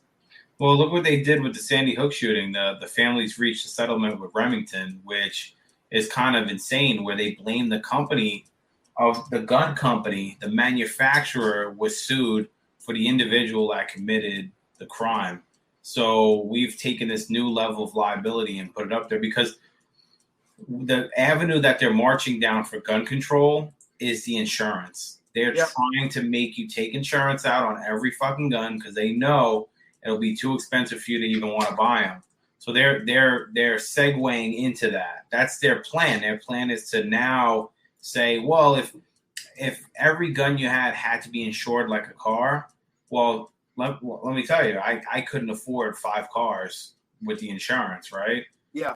So they're gonna do it. They're gonna attempt. Well, they're gonna attempt the same thing with the guns, and we'll see what happens. I mean, the road we're going down right now with the younger generation not really giving a fuck about a lot of things, I could see that happening in 10 years or less, where they're just like, oh, okay, I just have video games. I don't need a gun. And then all of a sudden they realize that the person who wants them to do something has a gun, and they're like, well, I can't use my controller against this motherfucker. And I'm not endorsing anything like that, but I just mean that we've seen in the past any type of tyrannical government comes in, they disarm the population, and then we see the real atrocities that are going to happen when you don't even have a fight in the game. Well, and you also look at United Kingdom, though. United Kingdom has one of the tightest gun control laws ever. And you know what they've been having? They've been having knife attacks where a person just has a kitchen knife. And like a couple of years ago, this guy, he went and killed a whole bunch of people, like actually 3 police officers and 4 people. And you know what he used? He used a butter knife. Now, what, are you going to take butter knives away from people or what? See, that's the whole thing is that, like you said, Jimmy, if a bad person is going to commit a crime, they're going to do it regardless. And they're going to do it. It doesn't matter what they're going to use. They're going to find a way. And the only people are going to get punished is your law-abiding citizens. That's the thing. And see, that is what Russia-style government is. And that is what other communist countries, that's what kind of style they have. That kind of a tyrannical government control where it's only the elites and their bodyguards that have guns. But then your average Joe Schmo, like you and I and Michael, we can't purchase a gun. The only thing that we can do is purchase bear spray and that can do some deterrence, but it's not going to stop a bullet, you know? Yeah, well, how do you feel about it, Mike? Yeah, I'm I'm sorry, guys. I was, bear with me. I'm plugging in some videos here for the next panel. As you see, I'm doing this all by myself here. Eric and Alicia are out on date night, so to speak. So I have to do all the production by myself. So bear with me, guys. How do I feel about Great this? job, Michael. I'm trying my best, guys. As you can see, that's one of the reasons Jimmy's probably saying, why is he going off camera so much? Is because I'm doing some stuff behind the scenes that I don't want to be stuck on camera doing. But what my issue is on this is, okay, Jimmy makes a point. We're in a totalitarian type of government, right? Almost a Marxist dictatorship, if I may add into the comment. We haven't seen this. We haven't seen this at all, to be honest with you. And I'm basically piggybacking off of comments that were on Diamond and Silk that was just aired the other day on Fox. And Diamond and Silk says that this type of government that we are pretty much seeing is a totalitarian, Marxist type of government. America has never seen it before. One of the reasons why we're not basically glued to it, we're not accustomed to it, we don't understand it thoroughly because it was never introduced to us before. Sure, we've seen corruption throughout different administrations. Jimmy and I had touched the Carter administration. We touched Nixon. There was a lot of corruption coming out of Nixon. I mean, the guy practically fucking monitored his entire team, his entire cabinet. Everybody was under the S&M technology, the surveillance and monitoring technology back then. So yeah, we've seen some corruption throughout the years, but Sas, we haven't seen what's going on right now in America. It's truly, yeah. Go ahead. It honestly seems like I'm back in Russia all over again. The style of the government and the style of how people treat each other and stuff. It honestly feels like I'm in Russia again. A person should not feel like they're in Russia again. And a person that fled the communism and stuff shouldn't feel like, oh, why are we fighting communism again? I thought I escaped from that. And it's kind of sad to think about how, we flee one country as an immigrant flees another country. And a matter of fact, here's what the Biden administration, along with this $40 billion, this is brand new. I read the bill of the $40 billion. Okay. So with this $40 billion, and if you read through the bill and if you read the fine print, if you come from the country of Venezuela, Cuba, and Russia, at least mark those three different countries along with China and other countries, if you actually step on the U.S. soil, you have to be sent back to your country. That is part of the $40 billion that was passed last week. How appalling is that we have a country that is sending people back that are trying to flee their kind of country that has communism. But when it comes to the border issue and when it comes to Ukrainian people, let's give them $2,800 a month and let's make sure they're well off and give them 1 million. Get this, 1 million Ukrainians are now U.S. citizens. Well, they're flying them over as we're speaking and making themselves U.S. citizens. That is part of that $40 billion. Well, as a veteran, which I served in the United States military, our benefits got cut. And you know why? Because I called my state senator, and she's like, well, we got to put Ukraine first over veterans. We got to put Ukrainians first because they're being persecuted. And we got to put, their veterans kind of last in our military. I'm like, excuse me? What happened? And why is this? That's completely bullshit. It shouldn't be like that. It should be put Americans first, put our veterans first. And that $40 billion and that news I just Stas makes good points there. and I just want to tell you that $40 billion is just breaking news. I read it just before I came on the show. That's how I found out. Sash, you got a couple of good screenshots that I haven't plugged into the show, which I'll show Jimmy because I don't even think Jimmy had seen these screenshots yet. You want to get into that first screenshot? You sent me a screenshot this afternoon. Yeah.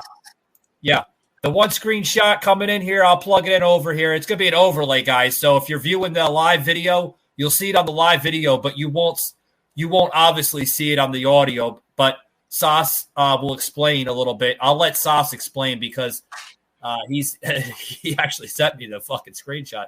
So here's a screenshot here that he sent me this afternoon. Basically, I want to get into this, Sauce, that you sent me this from your phone. Yeah. Isn't the that trench sick? preschool teacher, right? And guess where he came out of? Where'd he come out of, Sauce? Madison. Well, you told me, but I want you to tell the listeners. Oh, okay. So that screenshot that I don't know if you want to put it back up. Yeah, that screenshot is a teacher out of Madison, Wisconsin, where I live. Okay, he is all excited because a 3-year-old told him his gender and his identity. A 3-year-old. Are you flipping serious? That kind of piggybacks. Yeah, that kind of piggybacks of the what we've been talking about, similar to the last 2 fucking hours. But that's only that's not only in Madison. But a 3-year-old, Jimmy, do you have any kids? I do. I have a couple kids and I have a baby. So Well, I want your viewpoint on it. What do you think about that screenshot? Well, I think that screenshot's on another podcast that I usually follow too, which is funny because they follow these types of things, right? And they call it cringe of the week. So I would definitely put that kind of screenshot in the cringe of the week kind of section if we're talking about it. But again, it goes back to individuals like that who they don't really understand who they are. They're still battling with who they are. So they're battling their identity as a person, their sexual identity, and their identity is just who they are. So unfortunately, they may have grown. They may have been part of a group, or maybe they were isolated, right? Or they feel isolated from society. They think that maybe they don't fit in. And then what happens is they get into these positions where they position themselves in an environment like this, where they now have these young, feeble minds to be able to kind of mold. And they understand that children have a certain level of innocence to them. So like you can go in as anything, and a child will accept you more, right, than maybe an adult would. So then they go in and they impose their ideologies on these kids. Mm-hmm. And I think that's where the whole grooming part came from. It's not every teacher. There's not every teacher out there doing this.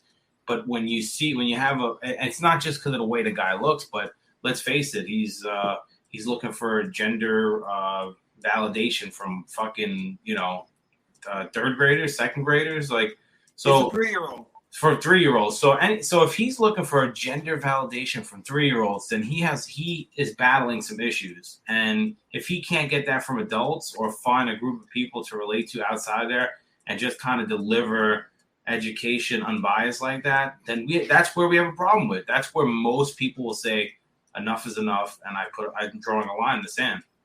But you know what the scary part though is, Michael and Jimmy, is that we have more and more of generation. We have more and more teachers coming out.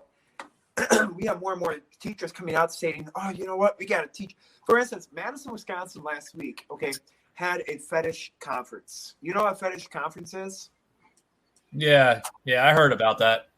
Yeah, that was actually at the Hilton Conference Center in Madison, Wisconsin, where the teachers talked about their weirdest fetish, and they were able to talk about how they felt when going through fetishes, and how one teacher was she liked to scratch herself, and it was a very perverted conference, but it was a mandatory that it was all teachers. And they said, well, this is how you teach your fetishes to your kids so they can accept you. Oh, gosh, dang. Hello? We hear you. Yeah, we hear you. Can you? Oh, hello? Did I lose you guys? No, you didn't. Yeah, we hear you. Oh, okay. So what happened is that the teachers at the fetish conference in Madison, Wisconsin, at the Hilton by the Capitol, were able to do classes, and were saying, man, how do I tell the kids about my fetish? And how do they accept me? Because I don't want them being reject me for who I am. Well, why don't you focus not about your flipping fetish? Why don't you educate the kids about our Constitution, our math, Why are we getting rid of math tests? Why is Dane County Because getting rid of math tests? they're not explaining this. They'd rather explain about transgenderness and then explain about what they should be explaining about. You know what I mean? Yeah. I mean, it's all the narrative. That's what it is. It's a complete narrative. That's all. Yeah. And I just want to tell you that this just came in on my Elijah, who is a part of the Stampede Consulting. This actually just came in my feed because he works through Stampede Consulting. So you know the Pennsylvania primary? Yeah. What's They just said that the Supreme Court will officially decide the winner of the Pennsylvania Senate primary for the Republican Party. I didn't see that yet. Who's the projected winner? Dr. Oz? Is it Dr. Oz? No, the Supreme Court will decide in the matter of days. They're going to hear it because how the hell are they going to decide? Dr. Oz was winning by like fucking 48,000 fucking counts. This just came in through Elijah. Hold on. Mail-in ballots, right? Yes. Yeah. Well, and we also have the Democrats that also voted Republican too. So that's why they're stating that the Supreme Court will decide the winner of the Arizona or the Pennsylvania primary for the Senate race.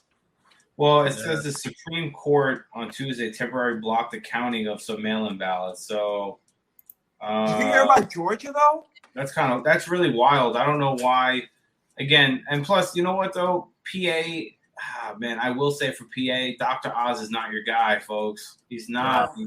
He is a flippy flopper. He's from New Jersey. He fucking is going off his parents' residence or something in PA. Yeah, I heard about that. He's using his parents' residence for the whole freaking campaign. And he's another fucking clown from TV. You're making the wrong choice, man. The wrong choice. But it's the endorsement that President Trump has given, though. He's backing him. What's up? But President Trump is backing Dr. Oz. He's backing Dr. Oz because I think it I don't agree on everything Trump does. So I don't think Trump is backing him, Sauce. I think it's more of a push, a popularity push for Trump himself in the near future. And that might sound weird by saying that, but I think that's where it's going. Well, you look at what happened in Georgia. Look what's happening in Georgia right now. You know, Newsmax just broke the news, and I've been reading articles. You had what overswang the vote for why was it a big blowout? It's because you had your Democrats also voting in the Georgia Republican primary, that they flipped parties so they can get an easy target, which is Brian Kemp, in to wheel him across.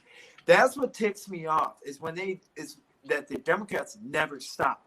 And they will do everything and anything to undermine an election, just like what they're doing in Pennsylvania, just like what they're doing in Wisconsin, and just like what they're doing in all these other states. Okay, Another perfect example. Look at the Senate race, the state Senate race in Wisconsin. Okay, the candidate that I was, and Jimmy, I don't know if you watched the past couple episodes of a candidate that literally bullied and called me out and stuff, and then had the audacity to contact Michael Gardner's team and tell him if he could be on the show to revise. Yeah. You want to tell me about that quick? This son of a bitch, this scumbag, he contacted me and said that everything that Sauce is doing is completely false. And what Sauce is saying on your show is completely false. And I'm not that type of political candidate. And we had to, at first, think about taking him off of our campaign for other reasons. And he didn't go into those reasons, but he said that Sauce is completely false on every statement that he's making. Well, that was you. So you were supporting a candidate, right? And they said you were too right wing, or okay. So, Jimmy, do you want to explain to or not Jimmy, Michael? Do you want to explain to Jimmy kind of what revised version? Because I feel like Jimmy's kind of messed up. I've seen some of the screenshots. I just don't remember. Basically, what's going on here is that Sauce was, if I remember correctly, Sauce, you reached out. Did he reach out to you or you reached out to him? He reached out to me. Okay, he reached out to you and thought by your message that you seem to be a good person of interest that would represent his candidacy for the race. So you went along with it, and he was kind of giving you flippy-flop scenarios here and there, and then towards the end, saying that we want to remove you off the payroll because of if I have this correct, Sauce, of a budgeting situation. Bullshit! It was because of that Gateway article pundit. Because of the article from January 6th, right? Yes, and it was also because I was gaining more traction than his campaign was. That's what it really was. And he's like, no, I want people to represent me. I don't want people coming up to me and asking, oh, how's he doing? And what's he been up to? And we've been following him. But the fact that he cut me from the campaign just because, and then he had the audacity, to contact me and say, hey, you know what? I want all your contacts. I want the people that you do shows with, and I want the people that you do all these things with. I want to know who they are so I can be on their shows and I can be on all these things. But we're not going to pay you anymore. We're going to put you as a volunteer. So when things happen, I can just. Sauce, he didn't want. Yeah, but see, here's the thing, Jimmy. He didn't want Sauce to have exposure on social media. He wanted to hide Sauce out. He wanted to hide you out. He wanted you part of the campaign, but he didn't want to have you expose on social media. Oh, you got to understand when you're part of any kind of political team, everything that you do is under the microscope. So honestly, for me, it's not even worth aligning myself with certain politicians. Like we had a mayor that we're cool with, right? He's part of our fraternity that I'm in, organization I'm in. And, he's Democrat, but in my town is Democrat versus Democrat. So I know the guy, so I supported him because I know him and he takes care of us. But, all I say is congratulations. Like I would never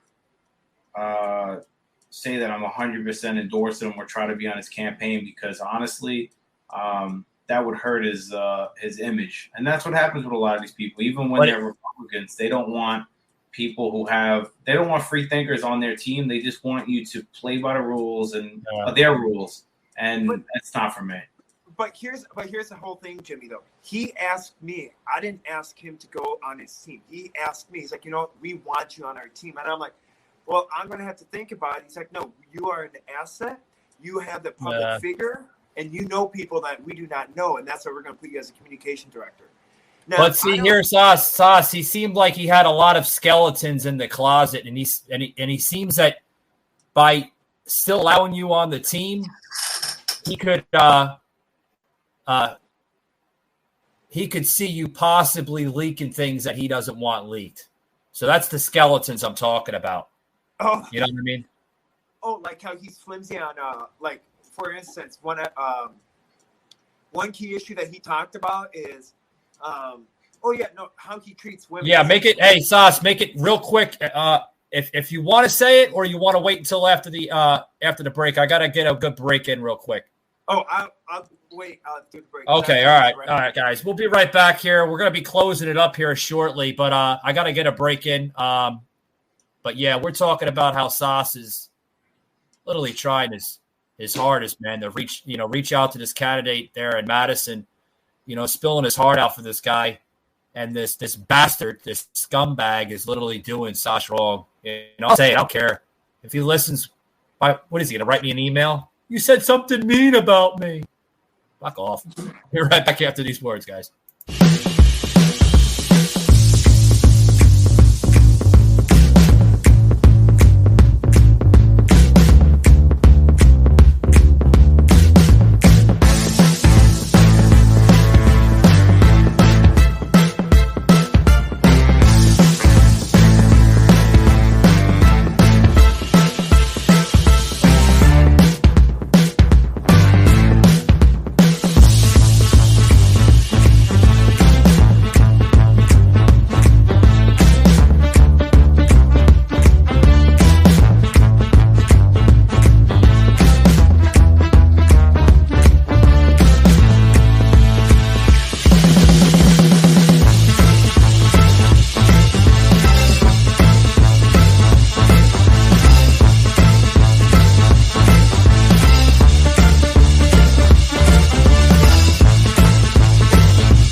All right, guys, we're back here on the show. We're going to be closing it up here in just a minute, short minute here. But, I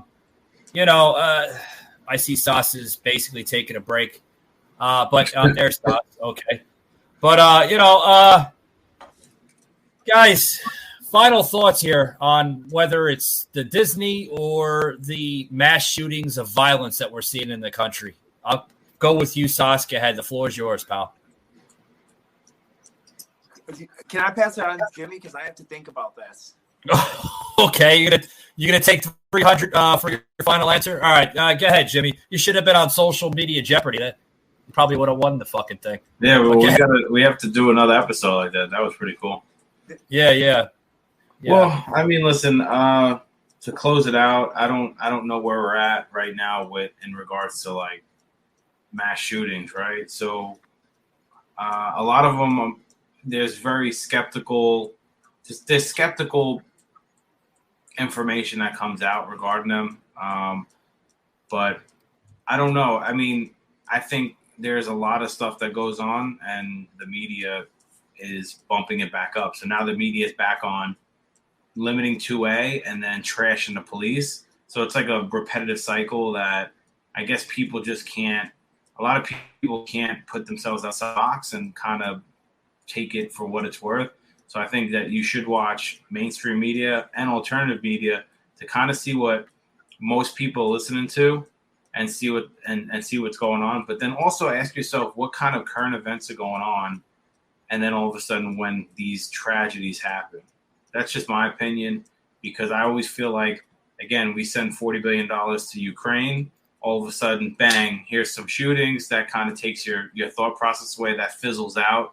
And then people, we were like, whatever. I'm not saying that that's not newsworthy. Obviously, a mass shooting is newsworthy. But I think what has happened is, if this was, America in the 60s and 70s, finding out that we're propping up other countries and sending them all that money would be a fucking huge problem come election time, or a huge problem in general.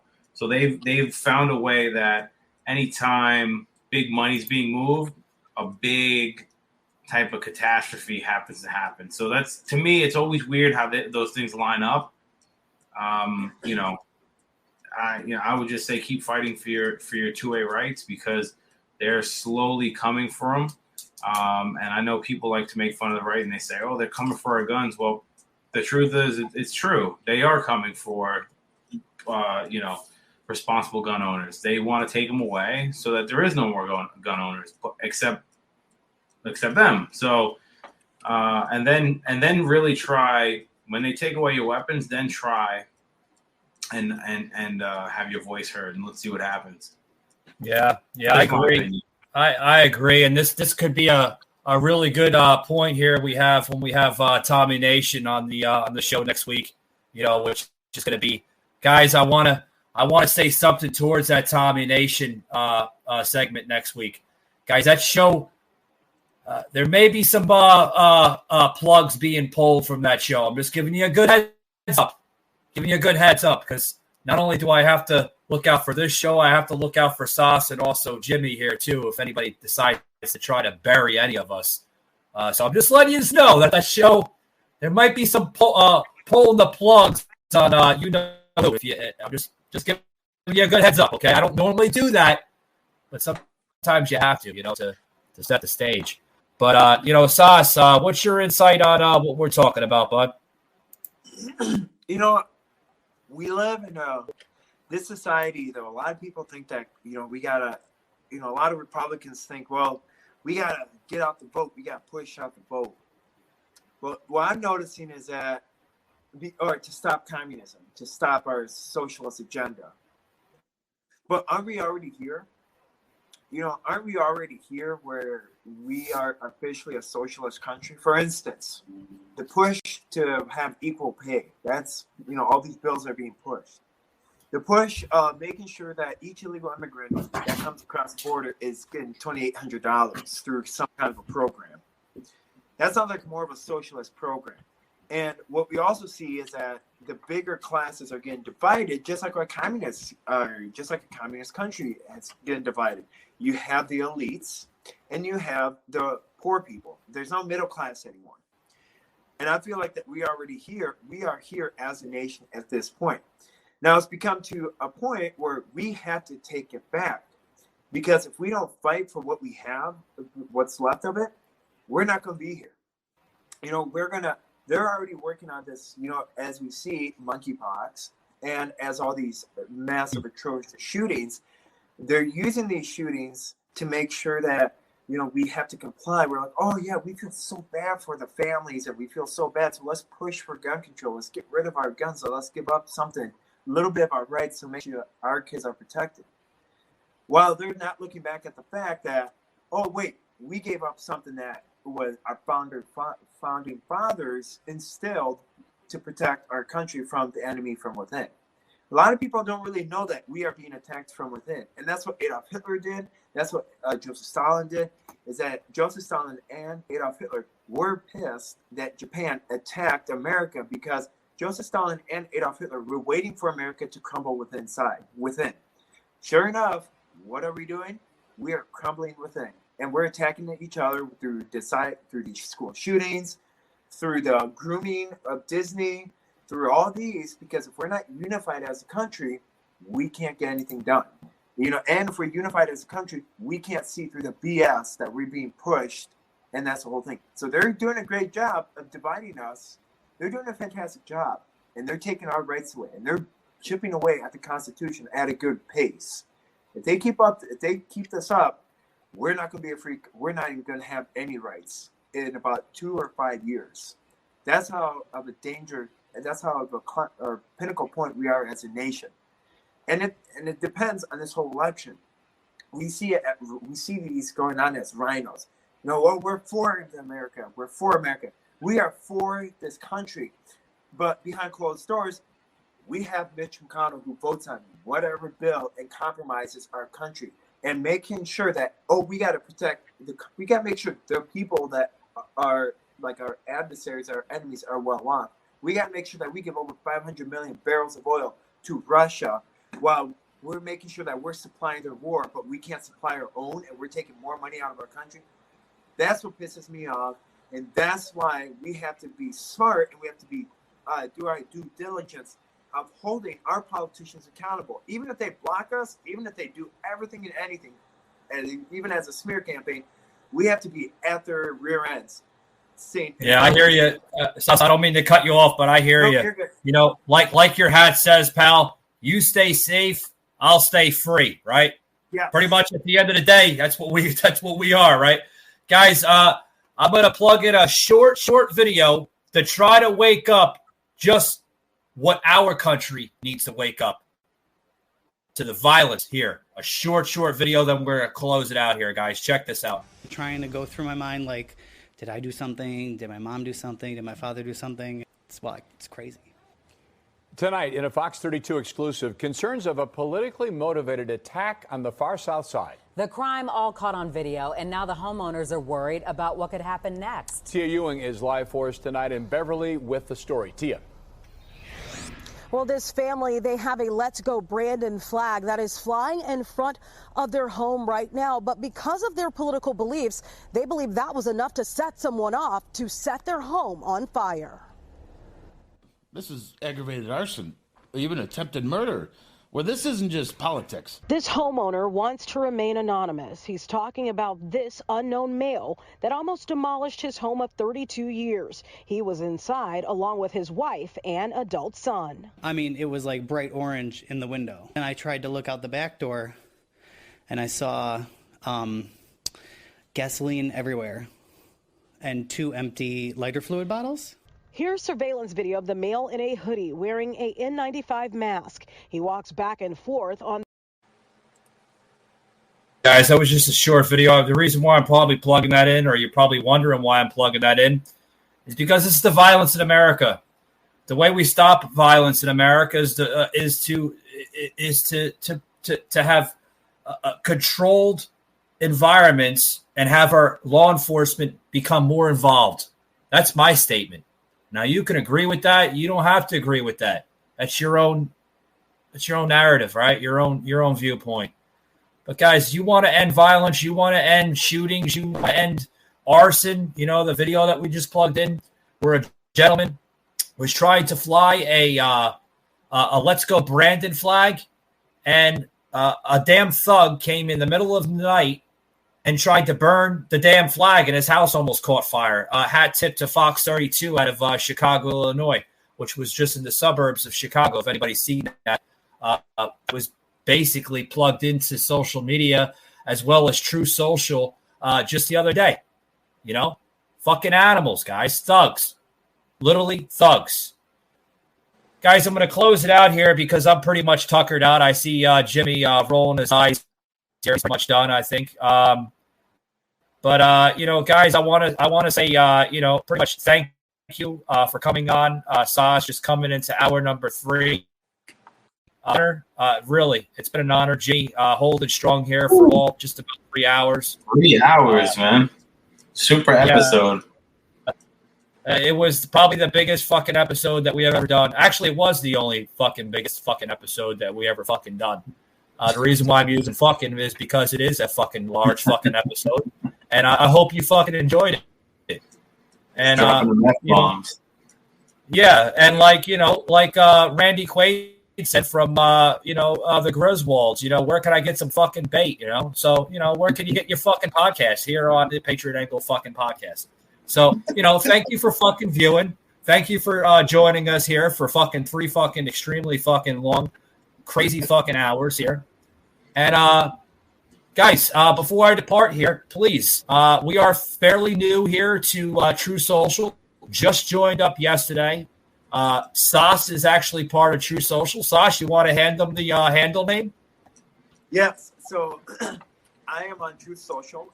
You can find me at Sauceman2024. And if you're interested in listening to the podcast during the summer series, you're welcome to put on Spotify and Apple Podcasts called Remember God Loves You, and I'll meet you at the finish line. And I'm going to send over the link to Michael so he can put it in the link below in the description.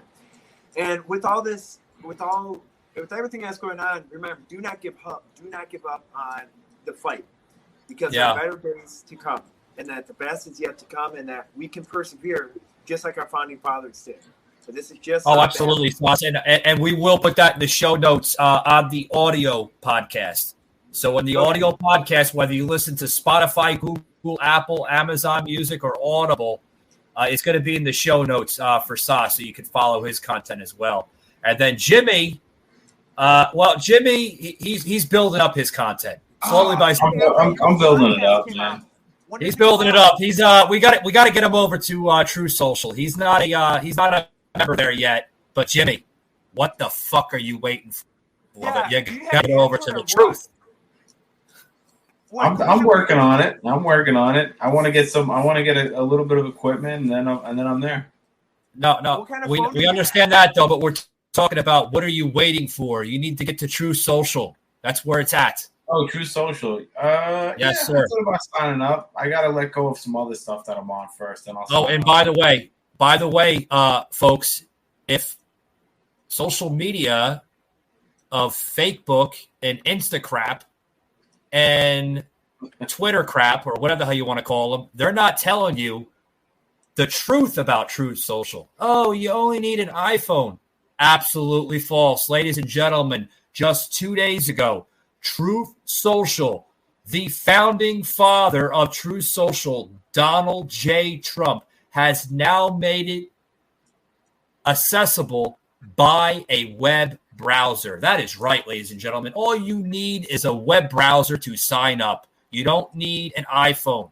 It has not been available yet on Android Play, or what is it? The Android devices, Google Play. It hasn't been available on the Google Play Store yet. But if you go on your browser and you sign up for True Social, you will become a official member of True Social. I'm on True Social. Just signed up yesterday. I'm reaching damn near 100 followers already. Very, very fast, rapid engagement on that damn platform. You don't get fact-checked. You don't get shadow banned. They don't censor your content. They welcome you with open arms, like every American should be. Yep. Sauce, there's unity on True Social, is there not? Yes, and we're waiting for Jimmy. Are you waiting for Christmas or what? Nah, I'm good. I don't know. A week or two or something, I'll sign up. I'm in no rush. Oh, okay. You know, I'm giving you a hard time. Well, I was going to sign up in the beginning, but they had such issues with, because the queue was huge. All the people that went over. And I don't know what the metrics are now, but I'm gonna sign up eventually. It's high. I tell you that it's high. It's very, very high. People are signing up left and right. Even a few leftists are like, they're even shadow banning me on Facebook. Maybe I should go over to True Social. You don't get fact checked over there. I tell you that. No. But it's been an honor. End of August, guys. Tune me and Sauce in to the live studio here at the Patriot Angle Podcast with Unfiltered Patriot Productions. We're gonna do some podcasting. I'm gonna let Sauce. Yeah, I'm gonna let Sauce have the show for a couple video podcasting. We're gonna put a special panel in for him. We gotta create a panel. I gotta email Sauce and see what kind of panel he wants to use. Some spirituality type of a panel because of his content. But we're gonna let him use the broadcast here, the studio here of Patriot Angle Podcast, and let him have fun with his video podcasting. So check that out, the 28th to the 31st of August, and then hopefully soon I'll be up in New Jersey, and maybe I'll do it at a hotel or Airbnb or something with me and Jimmy. We'll have some brews and a couple strippers on the. No, I'm just joking. No, we can't. They're trying to get me in That's trouble. Las Vegas. That's Las Vegas. No, Jimmy. The papers will start flying. No, I can't say that. No, shit. What am I doing? I'm getting you in trouble on the air. So your wife's like, I'm gonna fucking kill Michael. We got a studio up here. We could do stuff at. My buddy's got a studio, so we don't Sounds worry good. about going anywhere. Sounds good. I'll bring my green screen behind me. I got to bring the camera back so you can see the entire fucking green screen. So yeah, because I'm missing the flaming microphone, and I'm missing my actual fucking words to the show, Patriot Angle Podcast, Unfiltered with Michael Gardner. I'm missing that. That's to the right. You can't really see it. It's way, way over there. And I'm missing the flaming skull. I got to bring the camera back, I think. But guys, it's been an honor. I gotta go take a crap. So you guys have fun. Yeah, it's a good way to end it. Yeah. See you guys. All right, guys, take it easy. Patriot Unfiltered. You just heard an episode of the Patriot Angle Podcast, an Unfiltered Patriot Productions. Please follow us on Facebook at the Patriot Angle Podcast and Instagram at Patriot_Angle_Unfiltered. Also, you can hear every episode on Amazon Music, Audible, Spotify, Google, and Apple Podcasts. You can also check out our website, PatriotAnglePodcast.com, and also our Unfiltered merchandise.